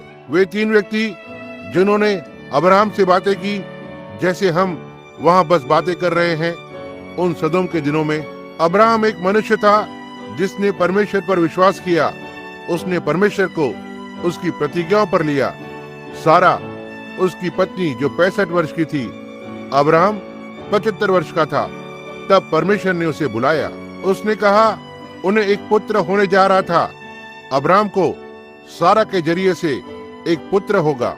यह शायद थोड़ा सा हास्यास्पद सा दिखाई देता है, लेकिन मैं कल्पना करता हूँ उसने वो सारी छोटी छोटी जूतियों और बुनाई इत्यादि को तैयार कर रही होगी, क्योंकि उनके पास यह बालक होने जा रहा था। पहले 28 दिनों के बाद किसी कारण से अब्राहम ने शायद सारा से पूछा होगा, तुम कैसा महसूस करती हो प्रिय? उसने कहा, कोई फर्क नहीं, प्रभु की महिमा हो, कुछ भी हो, हमारे पास ये होगा। तुम कैसे जानते हो? परमेश्वर ने से कहा है। 1 वर्ष बीत गया, तुम कैसा महसूस करती हो प्रिय? कोई फर्क नहीं है, कुछ भी हो, हमारे पास ये होगा, परमेश्वर ने से कहा है। 5 वर्ष बीत गए, तुम कैसा महसूस करती हो प्रिय? कोई फर्क नहीं, कुछ भी हो, हमारे पास ये होगा, परमेश्वर ने से कहा है। यह क्या था? उसके पास परमेश्वर की प्रतिज्ञा थी। उसने परमेश्वर पर विश्वास किया और उसने परमेश्वर की तरह व्यवहार किया। वह प्रतिज्ञा वचन के निमित्त बना रहा। 25 वर्ष बीत गए, जूतियां पीले रंग में बदल गई, लेकिन वह सारा उन्हें अब तक पकड़े हुई थी। अब वह बूढ़ा हो गया था और झुक गया था, और वह एक भयानक आकार में था, और सारा का गर्भ लगभग मर गया था और वो जीवाणुहीन हो गया था। यह क्या ही अवस्था में थे। उसके नामधारी विश्वासी मित्रों ने उससे कहा होगा, मेरे अब्राहम, तुम कैसा महसूस करते हो? राष्ट्रों के पिता, अच्छा, प्रभु की महिमा हो, मैं अच्छा महसूस कर रहा हूँ। कुछ भी हो, हमें वो बालक होने जा रहा है। क्योंकि वो अविश्वास में से होते हुए परमेश्वर की प्रतिज्ञाओं पर लड़खड़ाया नहीं था, लेकिन मजबूत होता गया, परमेश्वर को स्तुति देते हुए, क्योंकि वह पूरी तरह से मानता था कि जो परमेश्वर ने कहा है, परमेश्वर इसे करने में सक्षम है। आमीन। वहां पर एक विश्वासी के विशिष्ट गुण हैं। आपके बारे में क्या है? देखा, हमारे बारे में क्या है जो अब्राहम की संतान है? क्या हम एक प्रतिज्ञा की नाई परमेश्वर के वचन के साथ पहचाने गए हैं, और हमारे विशिष्ट गुण हमारी खुद की पहचान देते हैं कि असल में हम इसे विश्वास करते हैं? या क्या आप ऐसे ही हाँ या ना करते हैं, यहाँ से कूदते हैं, वहां पर जाते हैं, उधर जाते हैं और सोचते रहते हैं, और ऐसे ही हाँ या ना करते हुए इसके बारे में इधर उधर की सोचते हैं? तब हम मसीह हैं ही नहीं, हम विश्वास करने का ढोंग कर रहे हैं। लेकिन जब हम उस प्रतिज्ञा पर सचमुच खड़े रहते हैं, ठीक वहां पर बने रहते हैं जैसे अब्राहम ने किया। अब हम देखते हैं उसने 3 मनुष्यों को उसकी ओर चलकर आते हुए देखा। बाइबल यहाँ कहता है यह दिन की गर्मी का समय था, यह जरूर दोपहर का समय रहा होगा। वो मनुष्य चलकर आया और उससे बातें कर रहा था। हम समझते हैं कि उनमें से 2 जन सदोम के अंदर चले गए थे। मैं सोचता हूँ कि हमने इस बात पर एक रात को बताया था। उसमें से एक उसके साथ रुका था। इस मनुष्य की ओर देखना जिसे उसने बुलाया, जो उसके साथ रुका था, उस मनुष्य ने जो किया, एक उसके विशिष्ट गुणों के द्वारा पहचाना गया था कि वो एलोहिम था। एलोहिम बाइबल का वही पहला शब्द था। आदि में परमेश्वर था। अब आप में से कोई भी बाइबल शिक्षक जानते होंगे कि वो वहां उस शब्द का, परमेश्वर का मतलब इब्रानियों में एलोहिम होता है, जिसका मतलब होता है वह सर्वशक्तिमान, पूर्ण रूप से स्वयं अस्तित्व में रहने वाला, जिसे किसी की भी सहायता की कोई आवश्यकता नहीं है, किसी के भी अनुवाद की आवश्यकता नहीं है। वो अपना अनुवाद स्वयं करता है। वह पूर्ण रूप से परमेश्वर है, सर्वव्यापी, सर्वज्ञानी, सर्वसामर्थी। वो परमेश्वर है। वो वहां पर था और अब्राहम अब वो धर्म प्रधान जिसने उस वचन को थामा था, इस मनुष्य की ओर देखा, और जब उस व्यक्ति ने अपनी पीठ को उस तंबू से मोड़ लिया था, उसने कहा, तेरी पत्नी सारा कहाँ है? कहा, वो आपके पीछे तंबू में है। कहा, मैं तुमसे जीवन के समय के अनुसार मुलाकात करूंगा और तुम्हारे पास यह बालक होगा जिसकी मैंने तुम्हें प्रतिज्ञा की है। और सारा इस पर हंसी, और वो एक जो उससे बातें कर रहा था, उसने बताया कि सारा ने तंबू में क्या किया जो उसके पीछे तंबू में थी। अब उत्पत्ति में आप इसे पढ़ना, तब हम पाते हैं अब्राहम इस मनुष्य के अपनी खुद की पहचान देने के बाद, यह क्या था? इब्रानियों 4 उसका अध्याय 12 में कहता है, परमेश्वर का वचन दोधारी तलवार से चोखा है, जो विचारों को जांचने वाला है और हृदय की भावनाओं को परखता है। वह जानता था कि यही वो मनुष्य था। वह जानता था वहां उस देश में उसे छोड़ कोई भी नबी नहीं है, और इसलिए प्रभु का वचन उसके पास आया था और वो नबी था, और यहाँ वचन नबी के पास आता है। वही बात योना बपतिस्मा देने वाले के साथ थी। वहां पर 400 वर्षों से लेकर कोई भी नबी नहीं रहा था। मुझे याद है, हो सकता है वे बूढ़े डॉक्टर डेविड आज रात यहाँ बैठे हों, जो पुराने मिशनरी बैप्टिस्ट प्रचारक हैं, जिन्होंने मुझे विश्वास में बपतिस्मा दिया था। वे हमेशा ही मुझसे वाद विवाद किया करते थे। उन्होंने कहा, बिल्ली, तुम बस एक छोटे से बच्चे ही हो, तुम्हें मुझसे सुनना चाहिए। मैंने कहा, तो अच्छी बात है भाई डेविड, मैं सुन रहा हूँ। उसने कहा, तुम देखो कि योना ने बपतिस्मा नहीं लिया था, तो वो बपतिस्मा दे रहा था, लेकिन उसने बपतिस्मा नहीं लिया था। कोई भी उसे बपतिस्मा देने के योग्य नहीं था। यह बहुत ही अच्छी बैप्टिस्ट की शिक्षा है। और यहाँ पर यीशु आता है, और तब उसने कहा, यूहन्ना ने कहा, मुझे तुझसे बपतिस्मा लेने की आवश्यकता है, तू मेरे पास क्यों आया है? और उसने कहा, अब तो इसे ऐसा ही होने दे। डॉक्टर डेविड ने कहा, और फिर जब उसने वैसा ही किया, कहा, तुम देखना, यीशु ने यूहन्ना को बपतिस्मा दिया, और जब वो पानी में से बाहर आया, तब आकाश खुल गया और उसने परमेश्वर को एक पिंडुक की नाई नीचे उतरते हुए देखा और उस पर जाते हुए देखा। कहा, यह मेरा प्रिय पुत्र है, जिसके अंदर रहने से मैं अति प्रसन्न हूँ। लेकिन नहीं, मैं डॉक्टर डेविड के साथ असहमत नहीं हो रहा हूँ, लेकिन वे गलत थे। देखो, यूहन्ना नबी था, और वचन हमेशा ही नबी के पास आता है। इसलिए यदि वचन देदारी हुआ था, कुछ भी हो, इसे नबी के पास आना था, क्योंकि वो वचन के लिए बता रहा था, और उसके उसी विशिष्ट गुण ने उसकी पहचान दी थी। यहाँ पर वचन आता है, अब क्या घटित हुआ था? जैसे कि वो यीशु के सामने चलकर आया, यूहन्ना ने कहा, मुझे तुझसे बपतिस्मा लेने की आवश्यकता है, तू मेरे पास क्यों आया है? यीशु ने कहा, अब तो इसे ऐसा ही होने दे। हमारी योग्यता ऐसा करने से सारी धार्मिकता को पूरा करते हैं। यूहन्ना नबी होने के नाते और वो वचन होने के नाते वो बलिदान था, और वह उसकी धरती की सेवकाई के लिए प्रवेश करने को तैयार था।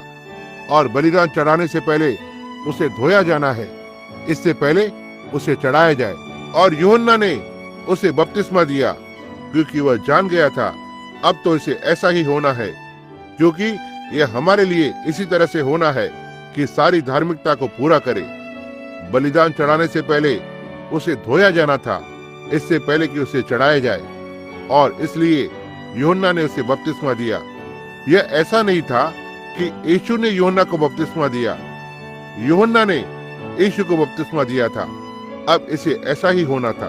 ध्यान देना, यहाँ अब्राहम था और उसके पास प्रभु का वचन था। प्रभु का वचन उसके पास आया था, वो नबी था। और अब यहाँ वचन आता है, उसने उसे बुलाया अब्राहम, ना कि अब्राम। कुछ दिनों पहले उसका नाम अब्राम था, अब यह अब्राहम हो गया था।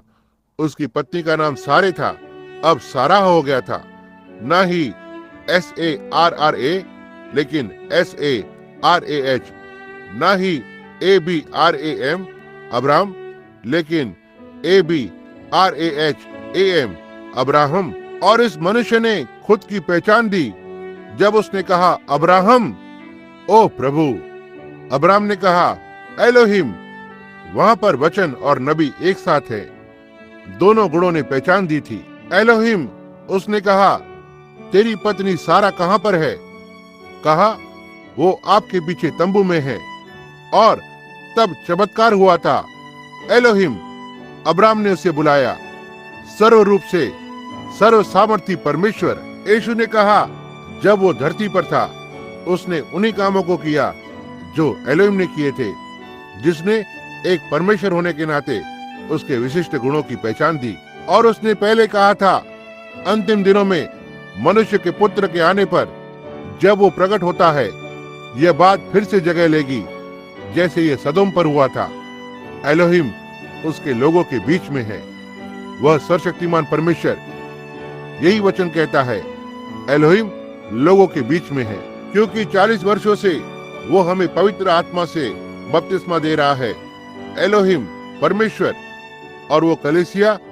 देखो, अब्राहम ने एक चिन्ह को देखा था, एक और बुलावट, एक चिन्ह, एक बुलावट, एक बुलावट, एक चिन्ह जो उस प्रतिज्ञा किए हुए पुत्र के लिए रुका हुआ था। लेकिन वो अंतिम चिन्ह जिसे उसने देखा, उसकी अंतिम उपस्थिति, परमेश्वर का अंतिम बार भेंट करना, इससे पहले वो प्रतिज्ञा किया हुआ पुत्र दृश्य पर आए जो मानवीय देह में एलोहिम था। तब वो प्रतिज्ञा किया हुआ पुत्र आ गया और अब्राहम का बीज प्रतिज्ञा किए हुए पुत्र के लिए रुका हुआ है जो यीशु मसीह है। और उन्होंने चिन्हों को देखा है, पवित्र आत्मा को उंडेला जाना, अन्य भाषा में बोलना, दैविक चंगाई और इत्यादि। लेकिन जब मनुष्य का पुत्र प्रकट हुआ था, एलोहिम अब्राहम के शाही वंश के पास वापस लौट आएगा और वह उन्हीं बातों को दिखाएगा जिसे उसने उस दिन में दिखाई थी। आमीन। एलोहिम जैसे वो था। क्यों? यह परमेश्वर के विशिष्ट गुण होंगे।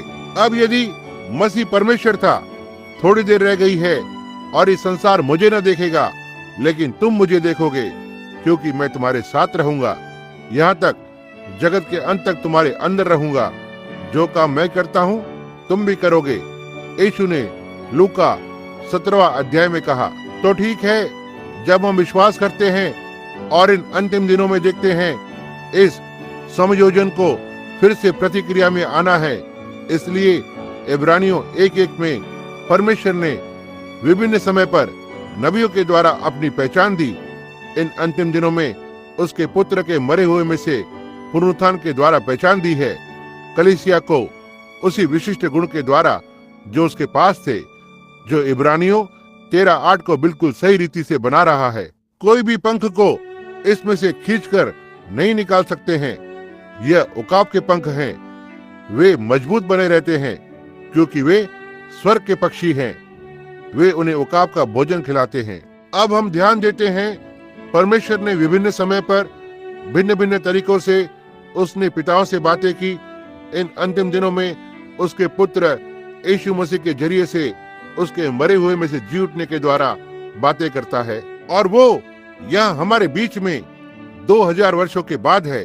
वही यीशु, ना ही उन नबियों में से एक। यीशु, हालेलुया, जो परमेश्वर का पुनरुत्थित पुत्र है। यीशु ने एक दिन कहा, उसने कहा, एक दुष्ट और व्यभिचारी पीढ़ी एक चिन्ह के लिए देखेगी और उन्हें एक चिन्ह दिया जाएगा। एक दुष्ट और व्यभिचारी पीढ़ी। संसार कब इतना ज्यादा एक दुष्ट और व्यभिचारी और दूषित हुआ है, इसकी तुलना में वो अब है। जैसे ये योना के दिनों में था, जब योना 3 दिन और रात के लिए उस व्हेल मछली के पेट में था, वैसे ही मनुष्य के पुत्र को 3 दिन और रात धरती के हृदय में होना ही होगा। तब एक दुष्ट और व्यभिचारी पीढ़ी को एक चिन्ह मिलना था। किस प्रकार का एक चिन्ह? एक पुनरुत्थान का चिन्ह। और यह चिन्ह आज हमारे पास है। 2000 वर्षों के बाद वह अब भी जीवित है। वह आज रात हमारे बीच में है। वो कल, आज और युगानुयुग एक सा है, जो परमेश्वर के विशिष्ट गुणों के द्वारा अपनी पहचान को दे रहा है। इस दिन में वचन को प्रमाणित कर रहा है जिसकी उसने करने की प्रतिज्ञा की थी। आमीन। वहां पर वचन है। अब क्या आप चिन्ह पर विश्वास करेंगे? अंतिम दिनों में जो अगली चीज है, उसके पुत्र के द्वारा उसकी पहचान देना। ध्यान देना, परमेश्वर ने विभिन्न समय पर मूसा से बातें की थी। व्यवस्था विवरण 18:15 कहता है, प्रभु तुम्हारा परमेश्वर मेरे समान एक नबी को खड़ा करेगा। अब ध्यान देना, यही वो वचन है। यह वो वचन है। यह वो परमेश्वर था। यह मूसा नहीं था। मूसा ने इसे कैसे जाना? वह तो एक मनुष्य था।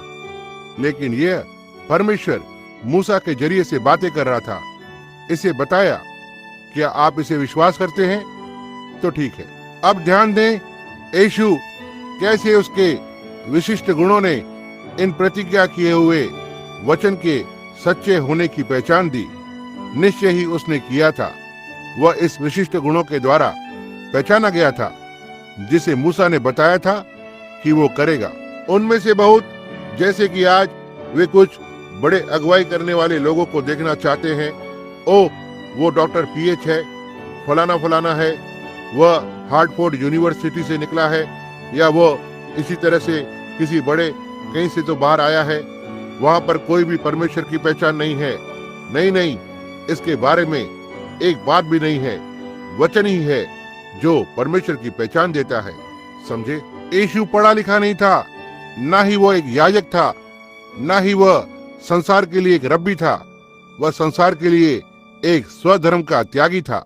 लेकिन परमेश्वर उसके जरिए से वचन को साबित कर रहा था, जिसने उसे इमैनुअल बना दिया, जो उसकी पहचान थी। अब यहाँ पर यीशु बिल्कुल उसी बात से मिल रहा है जो परमेश्वर ने विभिन्न समय में बताया कि वो करेगा। मूसा के जरिए से कहा जो वो करेगा। अब ध्यान देना, जब उसने पतरस से मुलाकात की, जैसे हमने एक रात को इसका नाटकीय रूप में करके बताया था, जब उसने पतरस से मुलाकात की और पतरस को बताया कि उसका नाम क्या था, इस चिन्ह ने पतरस के लिए उसके मसीहत के दावे की पहचान दी। क्योंकि वचन ने कहा था, प्रभु तुम्हारा परमेश्वर एक नबी को खड़ा करेगा। और पतरस आता है, जो तब शिमोन का पुत्र था, वहां पर आ गया जहां पर वो था। और यीशु ने उसकी ओर देखा और कहा, तुम्हारा नाम शिमोन है और तुम योना के पुत्र हो। मसीह के गुण को वचन होने की पहचान को देते हैं, जिसकी मूसा ने प्रतिज्ञा की थी। पतरस ने जान लिया कि उस चिन्ह ने यीशु के मसीह की नई पहचान दी है। परमेश्वर मसीह में था, जो अंतिम दिनों के लिए अभिषेक है। नतनेल के लिए याद रखना, उसने शिमोन को उसका नाम बताया। अब देखो, नतनेल को उसने बताया कि उसने क्या किया था। जब तुम उस पेड़ के नीचे थे, मैंने तुम्हें देखा था, जिसने उसके मसीह होने की पहचान दी। कहा, तू परमेश्वर का पुत्र है, तू इजराइल का राजा है। वह प्रतिज्ञा किए हुए वचन के विशिष्ट गुणों के द्वारा पहचाना गया था, जिसे वो मसीहा होना था। प्रभु तुम्हारा परमेश्वर एक नबी को खड़ा करेगा।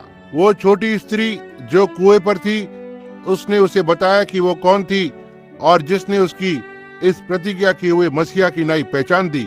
देखा, उसका गुण, उसके विशिष्ट गुण, जो पहचाने हुए वचन थे, जो उसके विशिष्ट गुणों को दिखा रहे थे कि वो वचन परमेश्वर था। इसलिए यह परमेश्वर था जिसने मसीह में होने की पहचान दी थी। अब इसे देखना, ध्यान दें, पतरस के लिए वो उसके नाम को पुकारने के द्वारा पहचाना गया था। वो नतनेल को यह बताने के द्वारा पहचान दी थी कि उसने क्या किया है। उसने उस स्त्री को यह बताने के द्वारा पहचाना गया था कि वो क्या थी, वो कौन था, उसने क्या किया है और वह क्या थी। वो उसके मसीहत के विशिष्ट गुणों के द्वारा पहचाना गया था, जो मसीहा के विशिष्ट गुण होने थे। उस छोटी स्त्री की ओर देखें, वो उसी बात को कहती है, श्रीमान, मैं ये मान लेती हूँ कि तू एक नबी है। हमारे पास सैकड़ों वर्षों से कोई भी नबी नहीं हुआ था। हमारे पास बहुत सारी कलीसियाएं हुई हैं, बहुत सारे वाद विवाद और संस्थाओं की विभिन्नताएं हैं, लेकिन हमारे पास सैकड़ों वर्षों से एक भी नबी नहीं हुआ है। हम ये जानते हैं कि जब मसीह आएगा, यही है जो उसकी पहचान को देगा। उसने कहा, मैं वो हूँ जो तुझसे बोल रहा है। इसके बारे में कोई भी अस्पष्ट आवाज नहीं है। मैं वो हूँ जिसने उसकी पहचान दी। वह स्त्री जो लहू की बीमारी के साथ थी, उसके वचन होने की पहचान दी। कैसे? जो उसने किया था जब उसके विश्वास ने उसे छुआ था। उसने पीछे मुड़कर और कहा, किसने मुझे छुआ? वह जान गया कि कुछ तो हुआ है। जिसने मसीहा की नाई यीशु की पहचान दी। स्त्री ने इसका विश्वास किया और कहा, यदि मैं उसके वस्त्र को छू सकती हूँ, मैं चंगी हो जाऊंगी। इसलिए जैसे ही उसने वस्त्र को छुआ, उसने मुड़कर कहा, अब किसने मुझे छुआ है? और सब लोगों ने इसका इनकार किया। लेकिन उसकी मसीहत के विशिष्ट गुण। आमीन। मैं आशा करता हूँ आप श्रोतागण इसे देखते हैं। सुनना, जब हम बंद कर रहे हैं, वहां पर स्त्री ने उसे छुआ। वहां पर सैकड़ों लोग थे, हो सकता है जो उसे छूने की कोशिश कर रहे हो। यहाँ तक पतरस ने उसे झिड़का, कहा, ठीक है, उनमें से हर एक कोई तुझे छू रहा है। उसने कहा, हाँ, लेकिन किसी ने मुझे अलग ही तरीके से छुआ है। यही वो अलग बात है जो विश्वास का छूना है। समझे? कहा, किसी ने मुझे छुआ है। यह अलग ही छूना है। मैं कमजोर हुआ हूँ, मुझ में से सामर्थ निकली है, मुझ में से सद्गुण निकली है। अब वहां पर यह खड़ा हुआ है। अब यहाँ तक उनके अपने चेलों ने कहा, दूसरे शब्दों में, तू ऐसे बात कर रहा है जैसे तू कुछ अलग अपराधी व्यक्ति है, इसलिए लोग हर कोई तुझे छू रहा है। अब इसे देखना, अब उसकी पहचान को देखना। उसने पीछे मुड़कर भीड़ में से होते हुए देखा। वो उससे ठीक एक तरफ बाहर निकल गई थी। वो स्त्री अपने आप को अधिक छिपा न सकी। उसने उसे उसकी परिस्थिति को बताया और कहा, उसके विश्वास ने उसे चंगा कर दिया है। वह इसके द्वारा जान गई। वह इब्रानियों 4:12 में वचन मनों को जांचता है और हृदय को परखता है। उसके विशिष्ट गुण ने उसकी ये होने की पहचान दी थी कि वो परमेश्वर का वचन देहधारी हुआ था और हमारे बीच में रहा। आमीन। मैं सोचता हूँ आज रात वही बात उसकी पहचान दे रही है। वो पुनरुत्थित यीशु मसीह आज रात हमारे बीच में जीवित है। वो कल, आज और युगानुयुग एक सा है। अब जैसे इब्रानियों 13:8 सत्य है, उसका गुण आज उसकी पहचान को देगा, वैसे ही जैसे उसने तब दी थी। पुनरुत्थान के बाद क्लोपास और उनकी ओर देखना। यीशु ने अपनी पहचान दी। जिस तरीके से उसने रोटी को तोड़ा, जैसे उसने उसके क्रूस पर जाने से पहले उसी तरीके से किया था, और उन्होंने इसके विशिष्ट गुणों की पहचान दी, क्योंकि इसी तरीके से उसने इसे किया था। अब यदि वो आज रात यहाँ पर होता, तो वो कैसे अपनी पहचान को देता?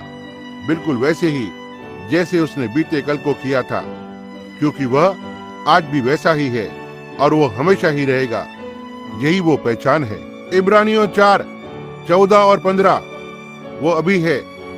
कहता है, वो हमारा महायाजक है, जिसे हमारी निर्बलता के अनुभव के द्वारा छुआ जा सकता है। वह ठीक अभी हमारा महायाजक है। उसके पुनरुत्थान के बाद, उसकी मृत्यु के बाद, उसके दफनाए जाने के बाद, उसके पुनरुत्थान के बाद, उसके अजिरोहण के बाद। आमीन। वो अब भी, कल, आज और युगानुयुग बना रहता है। एक महायाजक जिसे हमारी निर्बलता के अनुभव के द्वारा छुआ जा सकता है। आमीन।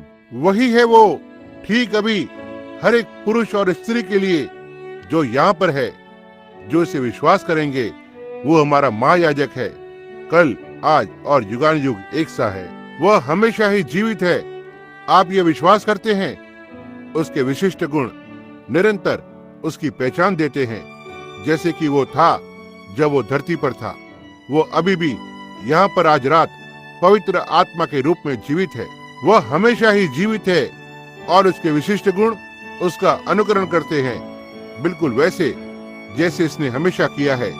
यदि वो अब भी जीवित है, मैं आज रात आभारी हूँ कि परमेश्वर विभिन्न समयों में भिन्न भिन्न जरिए से नबियों के द्वारा पिताओं से बातें की, अंतिम दिनों में उसके पुत्र यीशु मसीह के जरिए से बातें करता है। ओह, मैं नहीं जानता, मैंने लंबे समय तक बात किया है, मैं इसके बारे में भूल गया।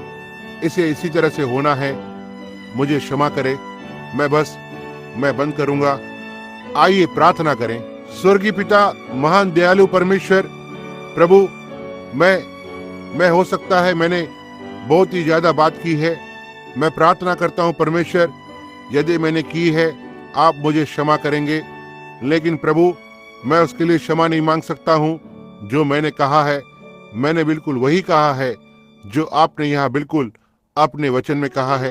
अब कुछ 2 या 3 शब्द आपसे प्रभु, हो सकता है हर एक जन यह आज रात से देखेंगे, वह कुछ बीमार लोग चंगे हो जाएंगे जब वे देखेंगे कि आप अब भी हमारे महान महायाजक हैं। मैं प्रार्थना करता हूँ प्रभु, अगले कुछ मिनटों में कि आप इस संदेश को फिर से वास्तविक बनाएंगे, जिसे मैंने वचन के द्वारा कहा है होने पाए। आज रात आपका विशिष्ट गुण हमारे बीच में आपकी पहचान को दे कि आप कल, आज और युगानुयुग एक सा है, क्योंकि इसे हम यीशु मसीह के नाम से मांगते हैं, आमीन।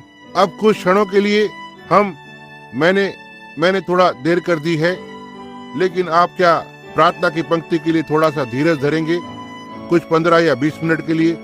यदि आप करेंगे तो अपने हाथों को ऊपर करें और कहें हम करेंगे, तो ठीक है। धन्यवाद, आपका धन्यवाद। मैं प्रतिज्ञा करता हूँ, मैं आपको 9:30 बजे तक छोड़ने का वायदा करता हूँ। अब समय हुआ है, 20 मिनट बचे हुए हैं, इसलिए यदि आप मुझे लगभग 10 मिनट देंगे, मैं इसे जल्दी ही करूंगा। आइए देखेंगे आज उन्होंने कौन से प्रार्थना के कार्ड को दिया है। ओ, क्या हमने उस रात को कहां से आरंभ किया था? एक से? जी हाँ। और फिर हमने पिछली रात को हम केवल पवित्र आत्मा, मैं आज सुन रहा था और उसे दोहरा रहा था जो कहा गया है। उनमें से कुछ फ्रेंच नाम है। मैं पवित्र आत्मा, मैं केवल एक ही तरीके से बता सकता हूँ, केवल रुक कर और देखें। देखो, जब आप एक दर्शन को देखते हैं, इसे वापस मुड़कर और अनुवाद होना है, इसका तजुर्मा होना है। एक दर्शन, जैसे आप एक भेड़ को देखते हैं, जिसका मतलब होता है ऊन।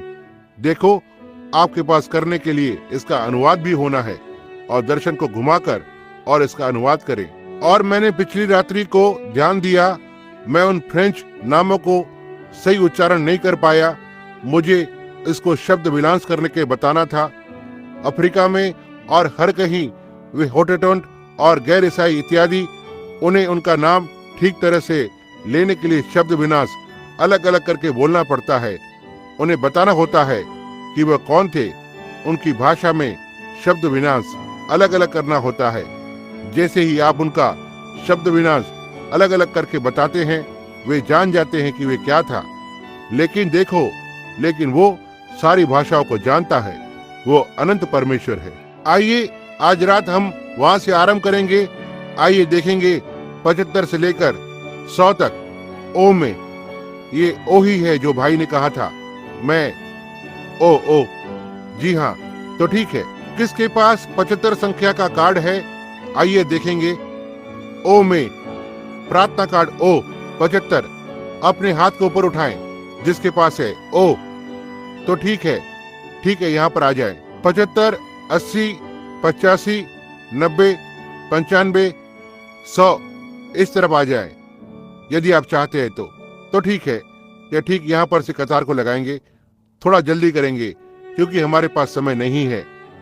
मैं अब भरोसा करता हूँ कि आप इसे जल्दी करेंगे। अपने प्रार्थना कार्ड को देखें, अपने पास के खड़े व्यक्ति के प्रार्थना कार्ड को देखें क्या, और यदि कोई अपाहिज है तो उन्हें ठीक यहाँ पर प्रार्थना की कतार में लेकर आएं। यदि उनके पास वह ओ कार्ड है, जैसे कि ओ 75 से लेकर 100 तक, ठीक यहाँ पर कतार को लगाएं।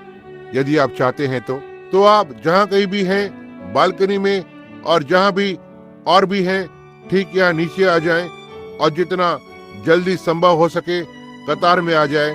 यदि आप करेंगे तो इससे समय बचता है। अब यहाँ पर जो बाकी के लोग हैं जिनके पास प्रार्थना का कार्ड नहीं है, क्या आप अपने हाथों को उठाकर और कहेंगे, हमारे पास प्रार्थना का कार्ड नहीं है भाई ब्रैनम, लेकिन मैं विश्वास करता हूँ, अपने हाथों को उठाएं। अब याद रखना, मैं आपसे महायाजक के बारे में बोलने जा रहा हूँ। वो एक महायाजक है जिसे हमारी निर्बलताओं के अनुभव के द्वारा छुआ जा सकता है। वह यहोवा यीरे है, वह प्रभु का प्रयोजन किया हुआ बलिदान है। वह यहोवा राफा है, वह प्रभु जो तेरी सारी बीमारियों से चंगा करता है। क्या आप इसे विश्वास करते हैं? वो यहोवा मनुष्य है, एक ढाल, एक रक्षक, हमारी शांति, वह अभी भी ऐसा ही है। तो ठीक है, कितने लोग विश्वास करते हैं कि वे सारे यहोवा के छुटकारे के नाम यीशु पर लगाए गए थे? निश्चय ही उसे लगाया जाना था। यदि वो अलग नहीं होते हैं, इसलिए उसके पास वे सारे नाम होने थे। और यदि वो अभी भी यहोवा यीरे है, वो यहोवा राफा है। यदि वो यहोवा यीरे है, वो यहोवा यीरे है, वो प्रभु का प्रयोजन किया हुआ उद्धार के लिए बलिदान है। वह यहोवा राफा है, वह प्रभु जो हमारी सारी बीमारियों से चंगा करता है। आमीन। चंगाई केवल परमेश्वर से ही आ सकती है। तो ठीक है, जबकि लोग कतार पर आ गए हैं, मेरे पास यह देखने के लिए समय नहीं है कि वे कौन हैं और वे क्या हैं, लेकिन अब वहां पर वे सारे जो जानते हैं कि मैं उन्हें नहीं जानता हूं, अपने हाथ को उठाकर कहें, मुझे परमेश्वर की आवश्यकता है, लेकिन आप मुझे नहीं जानते हैं भाई ब्रैनम, लेकिन मुझे परमेश्वर की आवश्यकता है। मैं केवल अपने हाथों को ऊपर उठाऊंगा। अब यदि आप कुछ मिनटों के लिए ऐसे ही स्थिर रहें, ध्यान दें और सावधान रहें और शांत बने रहें। अब मेरा मतलब यह नहीं है कि जब मैं कहता हूं कि शांति बने रहें, यदि प्रभु कुछ भी करता है, आप उसकी स्तुति करना चाहते हैं, यही वो आराधना होती है। लेकिन मेरा मतलब यह है, यहाँ वहां न जाएं और बस खड़े हो जाएं। आप जानते हैं, यह अनादर करना है, समझे? और पवित्र आत्मा बहुत ही संकोचशील है, बहुत ही संकोचशील, समझे? बस इसी तरह से कुछ होता है, यह मुझे छोड़ देता है और देखो, फिर से मेरे पास एक लड़ाई होती है। लेकिन यदि आप सुनेंगे, क्या आपको उसकी पहली प्रतिज्ञा याद है? जाकर लोगों को खुद पर विश्वास करने को लगाओ और फिर ईमानदार बने रहो, कोई भी प्रार्थना के आगे खड़ा न होगा। क्या आपको याद है? यह सही है और यही मैंने अब तक इसे कभी भी चूकते हुए नहीं देखा है और यह कभी नहीं चुकेगा। यह परमेश्वर है। अब हम प्रार्थना की पंक्ति के लिए जल्दी करेंगे, जिससे कि हम जितना हो सकता है ज्यादा से ज्यादा करेंगे लोगों को देखते हुए। लेकिन आप जिनके पास प्रार्थना के कार्ड हैं और जिन्हें आज रात को नहीं बुलाया गया, अपने कार्ड को पकड़े रहें, हम आप तक पहुंचेंगे। यह ठीक है। अब याद रखें, आप जो बाहर बिना प्रार्थना के कार्ड के साथ हैं, या आप जो बाहर हैं, आपके पास प्रार्थना का कार्ड हो या नहीं हो, केवल विश्वास करें कि वो इब्रानियों 4 अध्याय के नाई यहाँ पर है। वो महायाजक है जिसे हमारी दुर्बलताओं के अनुभव के द्वारा छुआ जा सकता है। देखो, यदि वो ऐसा ही बना रहता है, यदि वो यहोवा उसके लोगों के बीच में खुद को प्रतिनिधित्व कर चुका है, जैसे उसने सदम के दिनों में किया था, तो ठीक है श्रीमान। अब आइए हम प्रार्थना करेंगे, वास्तव में उसे आदर देंगे। अब याद रखना, एक शब्द जो परमेश्वर से आता है, वह किसी के भी कुछ भी कहने से बढ़कर हो सकता है। अब यह व्यक्ति जो यहाँ पर है, मैं उसे नहीं जानता हूँ और मैं सोचता हूँ आप मेरे लिए एक अजनबी हैं। क्या आप हैं श्रीमान? आप एक अजनबी हैं। हम एक बात को जानते हैं, हमें किसी दिन प्रभु की उपस्थिति में दोनों को खड़े रहना है, मनुष्य की नाई हमें वहां पर मुलाकात करना है। यह हमारी पहली बार मुलाकात है। अब यदि आप यहाँ पर आए हैं तो आप बीमार होंगे, मैं नहीं जानता। देखो, यह कुछ और हो सकता है, लेकिन यदि मैं आपके ऊपर हाथ को रखता हूँ और कहता हूँ प्रभु की स्तुति हो, जाओ आप चंगे हो गए हैं, तो यह ठीक बात है, आप इसका विश्वास कर सकते हैं। लेकिन क्या हो यदि वो आपको बताता है कि आपके साथ क्या गलत है? अब देखो, यही फर्क है। तब आप जान जाते हैं कि ये उसके विशिष्ट गुण की पहचान को देते हैं। देखो, ये मेरे विशिष्ट गुण नहीं होंगे। मैं एक मनुष्य हूँ मैं उसके बारे में कुछ भी नहीं जान सकता हूँ। मैं केवल उसे कह सकता हूँ, मैं तुम्हें नहीं जानता हूँ। वह मुझे नहीं जानता है, लेकिन यह क्या करेगा? वह यीशु मसीह के विशिष्ट गुणों की पहचान को देगा। वो कल, आज और युगानुयुग एक सा है। यह जानते हुए कि यह मैं नहीं हो सकता हूँ, ये मैं नहीं हो सकता हूँ, क्योंकि मैं उस व्यक्ति को नहीं जानता हूँ। मैं अपने हाथों को उठाऊंगा, यहाँ पर वो वचन है। देखा, मैं उसे नहीं जानता हूँ, वह मुझे नहीं जानता है, लेकिन यीशु मसीह के विशिष्ट गुण। यदि यहाँ पर यीशु मसीह खड़ा होता था तो, और वे व्यक्ति बीमार है, वह यदि कहता, प्रभु यीशु मुझे चंगा कर, यीशु उसके लिए क्या कहता? मैंने इसे पहले ही कर दिया है। क्या यह सही है? वह हमारे अपराधों के कारण घायल हुआ, उसके कोड़े खाने से हम चंगे हुए थे। वो सारा छुटकारा जो हमारे पास हो सकता था, उसे कलवरी पर पूरा कर दिया है। तब से लेकर यही विश्वास है कि उसके समाप्त हुए काम को विश्वास करें। क्या यह सही है? तो ठीक है। अब यदि यीशु मसीह अब जीवित है और मैंने उसके वचन को बताया है, वहां पर आप हैं, वापस उस साधारणता और विश्वास में जाना, उसके वचन पर विश्वास करते हुए। जब उसने मुझसे उस रात को मुलाकात की, उसने कहा, तुम ऐसा करोगे कि यहाँ तक तुम उनके हृदय की गुप्त बातों को जानोगे। वे उस हाथ के पहले चिन्ह को विश्वास नहीं करते हैं, उन्हें इस एक पर विश्वास करना होगा। देखा, वो ऐसा नहीं करते हैं। तब लहू धरती को श्रापित करता है, बिल्कुल वैसे ही जैसे इसने मूसा के समय में किया। कहा, उनके 2 चिन्हों को विश्वास नहीं करते हैं। तब धरती पर लहू को उंडेल दो। देखो, धरती पर जल को उंडेलो, यह लहू बन जाएगा। अब केवल इसे देखने के लिए, यदि केवल मैं देख सकता हूँ कि तुम्हारी परेशानी क्या है, जो तुम्हें संतुष्ट करेगी और विश्वास करने को लगाएगी, क्या यह ऐसा नहीं है? आप जानते हैं, यह उस व्यक्ति के विशिष्ट गुण होने हैं जिसके बारे में मैं बोल रहा हूँ। वह यीशु मसीह है। वह व्यक्ति, जैसे मैंने उसकी ओर अभी देखा है, पीछे जाते हुए वह छाया किए हुए है। वहां पर ऐसी कोई चीज नहीं है जो दवाई उस मनुष्य की सहायता करे। वह एक मरने की अवस्था में है, यह सही बात है। उसका एक ऑपरेशन हो चुका है और वह ऑपरेशन प्रोस्टेट ग्रंथि का ऑपरेशन था, और वह कैंसर है, और यह कैंसर पूरी तरह से तुम में फैल चुका है। और यदि यह सही है तो अपने हाथ को ऊपर उठाएं। केवल परमेश्वर ही उसे चंगाई दे सकता है। लेकिन देखो, मैं आपसे कुछ तो कहना चाहता हूँ श्रीमान। हो सकता है वो शैतान ने डॉक्टर की छुरी से इसे छिपा कर रखा हो, लेकिन वो परमेश्वर से नहीं छिपा सकता है। क्या आप यह विश्वास करते हैं? क्या आप इसे विश्वास करते हैं? तब मैं प्रार्थना करता हूँ कि यीशु मसीह के नाम में होने पाए वो चीज उसे छोड़कर चली जाए, होने पाए वो मनुष्य जीने लगे। कुछ नहीं, केवल कमजोरी है। तो ठीक है, आप और मैं एक दूसरे के लिए अजनबी हैं। जैसे एक पुरुष और एक स्त्री मुलाकात करते हैं, अब एक मनुष्य होने के नाई मैं आपको नहीं जानता हूँ, और हो सकता है एक महिला होने की नाई तुम मुझे नहीं जानती हो, और ज्यादा कुछ नहीं, तुमने मेरे नाम को सुना है या तस्वीर को देखा है या इसी तरह से कुछ, लेकिन हम एक दूसरे को नहीं जानते हैं। यही हमारे गुण हैं। हम एक दूसरे के गुणों को नहीं जानते हैं, लेकिन मसीह के विशिष्ट गुण वो वचन है, और वचन इस दिन के लिए प्रतिज्ञा है। आपने मुझे इसे कहते हुए सुना है। तब उसके विशिष्ट गुण यहाँ उसकी पहचान को देंगे। मैं उसकी पहचान को नहीं देता हूँ। मैं आपको नहीं जानता, आप समझते हैं। हमारे सभा के लोग यह समझते हैं। देखा, मैं तो एक मनुष्य हूँ, मैं केवल तुम्हारा भाई हूँ। जैसे कुएं पर वो स्त्री थी, उसे बताया कि क्या गलत है, कुछ तो तुम्हारे साथ गलत है, या तुम क्या चाहती हो, या तुम यहाँ पर क्यों हो? परमेश्वर इसका न्याय करे।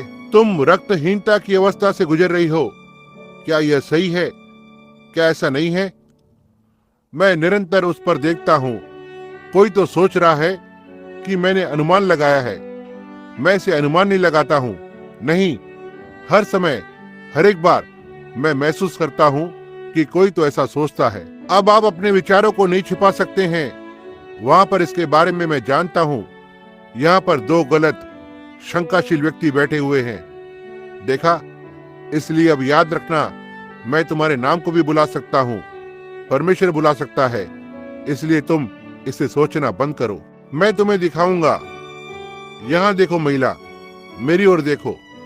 मैं नहीं जानता कि उसने तुम्हें क्या कहा है, लेकिन मैं जानता हूँ यह क्या है, और यही उसके विशिष्ट गुण पहचाने गए हैं। यह रक्तहीनता की अवस्था में है, वो लहू, जल। अब यहाँ कुछ तो है। देखो, यदि वे इसे सोचते हैं कि यह अनुमान लगाना है, तुम्हारा एक बालक है जिसके लिए तुम प्रार्थना कर रही हो, जो यहाँ पर है। यह सही है, यह उसके गले में है, टॉन्सिल्स, एडिनाइड, इसका ऑपरेशन होना है। क्या यह सही है? रुमाल को लेकर और उस पर रखना और विश्वास करें, संदेह मत करना, इसकी एक ऑपरेशन की आवश्यकता नहीं है। अपने पूरे हृदय से विश्वास करो। आप कैसी हैं? इस महिला की बात यह है, आप किसी बात से डर रही हैं। आप डरी हुई हैं कि आपका जो जन्म का चिन्ह है कि वो कैंसर में बदल गया है। अब जाओ, विश्वास करते रहो, और इस तरह से नहीं होगा। केवल जाकर अपने पूरे हृदय से विश्वास करें। विशिष्ट गुण, ना ही मेरे, उसके विशिष्ट गुण। क्या अब आप विश्वास करते हैं? यह हर किसी को विश्वास करने को लगाएगा। अब मैं आपको नहीं जानता हूं, मैं आपके लिए एक अजनबी हूं। परमेश्वर आपको जानता है। क्या आप इसे विश्वास करती हैं? आप ये जानती हैं कि मैं आपको नहीं जानता हूं और आप मुझे नहीं जानती। इसलिए क्या आप विश्वास करती हैं कि आत्मा जो बोल रहा है मेरा आत्मा नहीं हो सकता है, क्योंकि मैं एक मनुष्य होने के नाते मैं आपको नहीं जानता हूं। लेकिन प्रतिज्ञा वचन के विशिष्ट गुण वो वचन है जो दो-धारी तलवार के समान है और हमारे विचारों को परखते हैं और हृदय की भावनाओं को जांचते हैं। आप बहुत ही बीमार हैं। आपके पास एक स्त्रियों की समस्या थी जो गर्भ में थी, और वह गर्भ में कैंसर था, और आपने जाकर एक तरह के इलाज को किया, और यह इलाज रेडियम का इलाज था, और केवल इसी जरिए से इसे किया जाना था, जिससे यह आप में फैल गया है, और आप मर जाएंगी यदि परमेश्वर आपको चंगाई नहीं देता है। यही सत्य है। क्या अब आप विश्वास करती हैं वो आपको चंगाई देगा?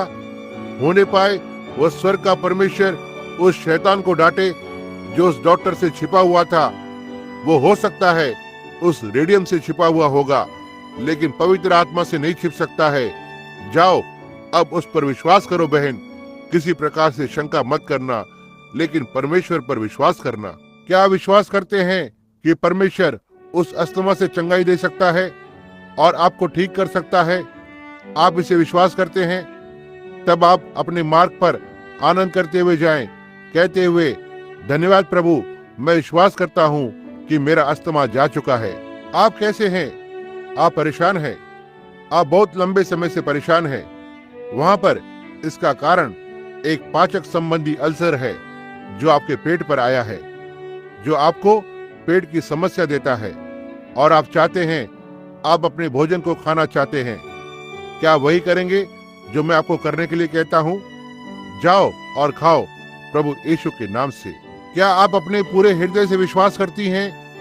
आप एक बहुत ही अच्छी युवा महिला दिखाई देती हैं। क्या आप मुझ पर उसका सेवक होने का विश्वास करती हैं? आप विश्वास करती हैं कि उसके विशिष्ट गुण भी यहाँ पर हो सकते हैं? वो स्वयं वचन, इस दिन की जो प्रतिज्ञा है, जो काम मैं करता हूँ तुम भी करोगे। मैं चंगाई नहीं दे सकता हूँ, उसने पहले से ही इसे कर दिया है, लेकिन उसके विशिष्ट गुण उसे प्रदर्शित करते हैं, बता सकते हैं कि तुम्हारे साथ क्या गलत है। आपको एक स्त्री समस्या है, महिलाओं की समस्या है। क्या आप यह विश्वास करती हैं परमेश्वर इसे ठीक अभी चंगा कर सकता है? अपने मार्ग पर जाओ। अब ये तुम्हें और अधिक चिंतित नहीं करेगा। अपने पूरे हृदय से विश्वास करो। क्या आप मुझे उसका सेवक होने का विश्वास करेंगी? यदि परमेश्वर मुझे बताएगा कि आपकी समस्या क्या है, तो क्या आप विश्वास करेंगी? यही यीशु मसीह के विशिष्ट गुण हैं। ये आपकी पीठ पर है। अब ये और नहीं होगा। जाओ, अपने हृदय से विश्वास करो, विश्वास करो। आइए महिला, आपको भी पेट की समस्या है, अपने पूरे हृदय से विश्वास करें और जाकर अपने भोजन को खाएं, इसके बारे में भूल जाएं। यीशु मसीह आपको चंगा करता है। आइए, आपकी समस्या आपका लहू है, आपको मधुमेह है। क्या आप विश्वास करते हैं कि परमेश्वर आपको ठीक करेगा और आपको इससे चंगाई देगा? अपने मार्ग में जाएं और कहें, आपका धन्यवाद प्रभु यीशु जो आपको चंगा करता है। जाएं, अपने पूरे हृदय से विश्वास करें। आइए, आपकी पीठ, क्या विश्वास करते हैं कि परमेश्वर आपकी पीठ की बीमारी से चंगा करेगा और आपको ठीक करेगा? अपने मार्ग में जाएं, आनंद करें और कहें, धन्यवाद प्रभु यीशु।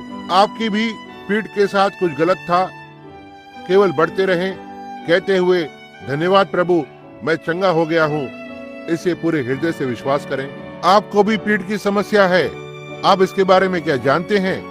अब अपने पूरे हृदय से विश्वास करें और अपने मार्ग पर जाएं और चंगे बने रहें। विश्वास करें, यीशु मसीह आपको चंगा करता है। यदि आप विश्वास कर सकते हैं तो सारी बातें संभव है। तो ठीक है, क्या हो यदि मैं आपको कुछ भी न बताऊं, ऐसे ही आप निकल जाते हैं और उस स्त्री पर अपने हाथों को रखते हैं? क्या विश्वास करते हैं वो चंगी हो जाएगी? वे देखते हैं कि क्या गलत है, क्या विश्वास करते हैं वो होगी? यहाँ पर आ जाएं, मैं शैतान को वापस भेजता हूँ। यीशु मसीह के नाम से होने पाए परमेश्वर की सामर्थ बालक को चंगा करे। आमीन। संदेह मत करना, किसी तरह से संदेह मत करना, और वो चंगा हो जाएगा। अपने पूरे हृदय से विश्वास करें। यदि परमेश्वर आपको चंगा नहीं करता है तो आप किसी दिन उस गठिया रोग के साथ बैसाखी पर होंगे। लेकिन क्या आप विश्वास करते हैं कि परमेश्वर आपको आपके गठिया रोग से चंगा करेगा? तब जाएं और कहें, धन्यवाद प्रभु, मैं विश्वास करूंगा और आप मुझे चंगा करेंगे। तो ठीक है, अब आएं। ये वास्तव में आपकी उम्र है, आप बहुत ही परेशान हैं। देर संध्या को बहुत ही परेशानी होती है। जब आप काम करते हैं और सब चीजों को करते हैं, आप बहुत ही परेशान हो जाते हैं। अब आप विश्वास करेंगे, तब ये आपको और ज्यादा चिंता में नहीं डालेगी। अपने मार्ग पर यह कहते हुए जाएं, आपका धन्यवाद प्रभु यीशु। आइए श्रीमान, क्या आप विश्वास करते हैं कि परमेश्वर आपको हृदय की समस्या से चंगाई देता है? क्या वो आपके हृदय को ठीक करेगा? अब आगे बढ़ते रहिए और कहते जाइए, धन्यवाद प्रभु, मैं अपने पूरे हृदय से विश्वास करता हूँ। परमेश्वर टीबी से चंगाई देता है और आपको ठीक भी करता है। क्या आप इसे अपने पूरे हृदय से विश्वास करते हैं श्रीमान? अच्छी बात है। अपने मार्ग पर आनंद करते हुए और कहते जाएं, धन्यवाद प्रभु यीशु। वहाँ जो बाहर है, आपके बारे में क्या है? क्या आप विश्वास करते हैं? श्रोताओं के बारे में क्या है? आप में से कुछ श्रोतागण अब विश्वास करें। यह मनुष्य जो ठीक यहाँ पर बैठा हुआ है, उसे कंठ की सूजन है। क्या विश्वास करते हैं कि परमेश्वर आपको कंठ की सूजन की समस्या से चंगा करेगा? अच्छी बात है। तब आपके पास वो होगा जो आपने मांगा है। आमीन। उसे तेज रक्तचाप है जो ठीक यहाँ उस व्यक्ति के पीछे बैठा है। क्या विश्वास करते हैं कि परमेश्वर आपको आपके तेज रक्तचाप से चंगा करेगा? इसने आपको छोड़ दिया है श्रीमान।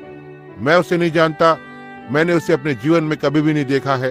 कहिए श्रीमान, क्या विश्वास करते हैं कि उन मांसपेशियों की ऐंठन से, जो गंभीर मांसपेशियों की ऐंठन है, क्या विश्वास करते हैं परमेश्वर आपको चंगा करेगा? क्या आप करते हैं? अपने हाथों को ऊपर उठाएं यदि आप विश्वास करते हैं तो। अच्छी बात है। आपकी पत्नी यहाँ पर बैठी हुई है, यह उस साइनस की समस्या से चिंतित है। क्या विश्वास करती हैं यह आपको भी छोड़कर जा चुकी है बहन? वो महिला ठीक यहाँ हमारे पीछे बैठी हुई है, उसे न्यूरेटिस है। क्या विश्वास करती है महिला, परमेश्वर आपकी न्यूरेटिस से चंगाई देगा?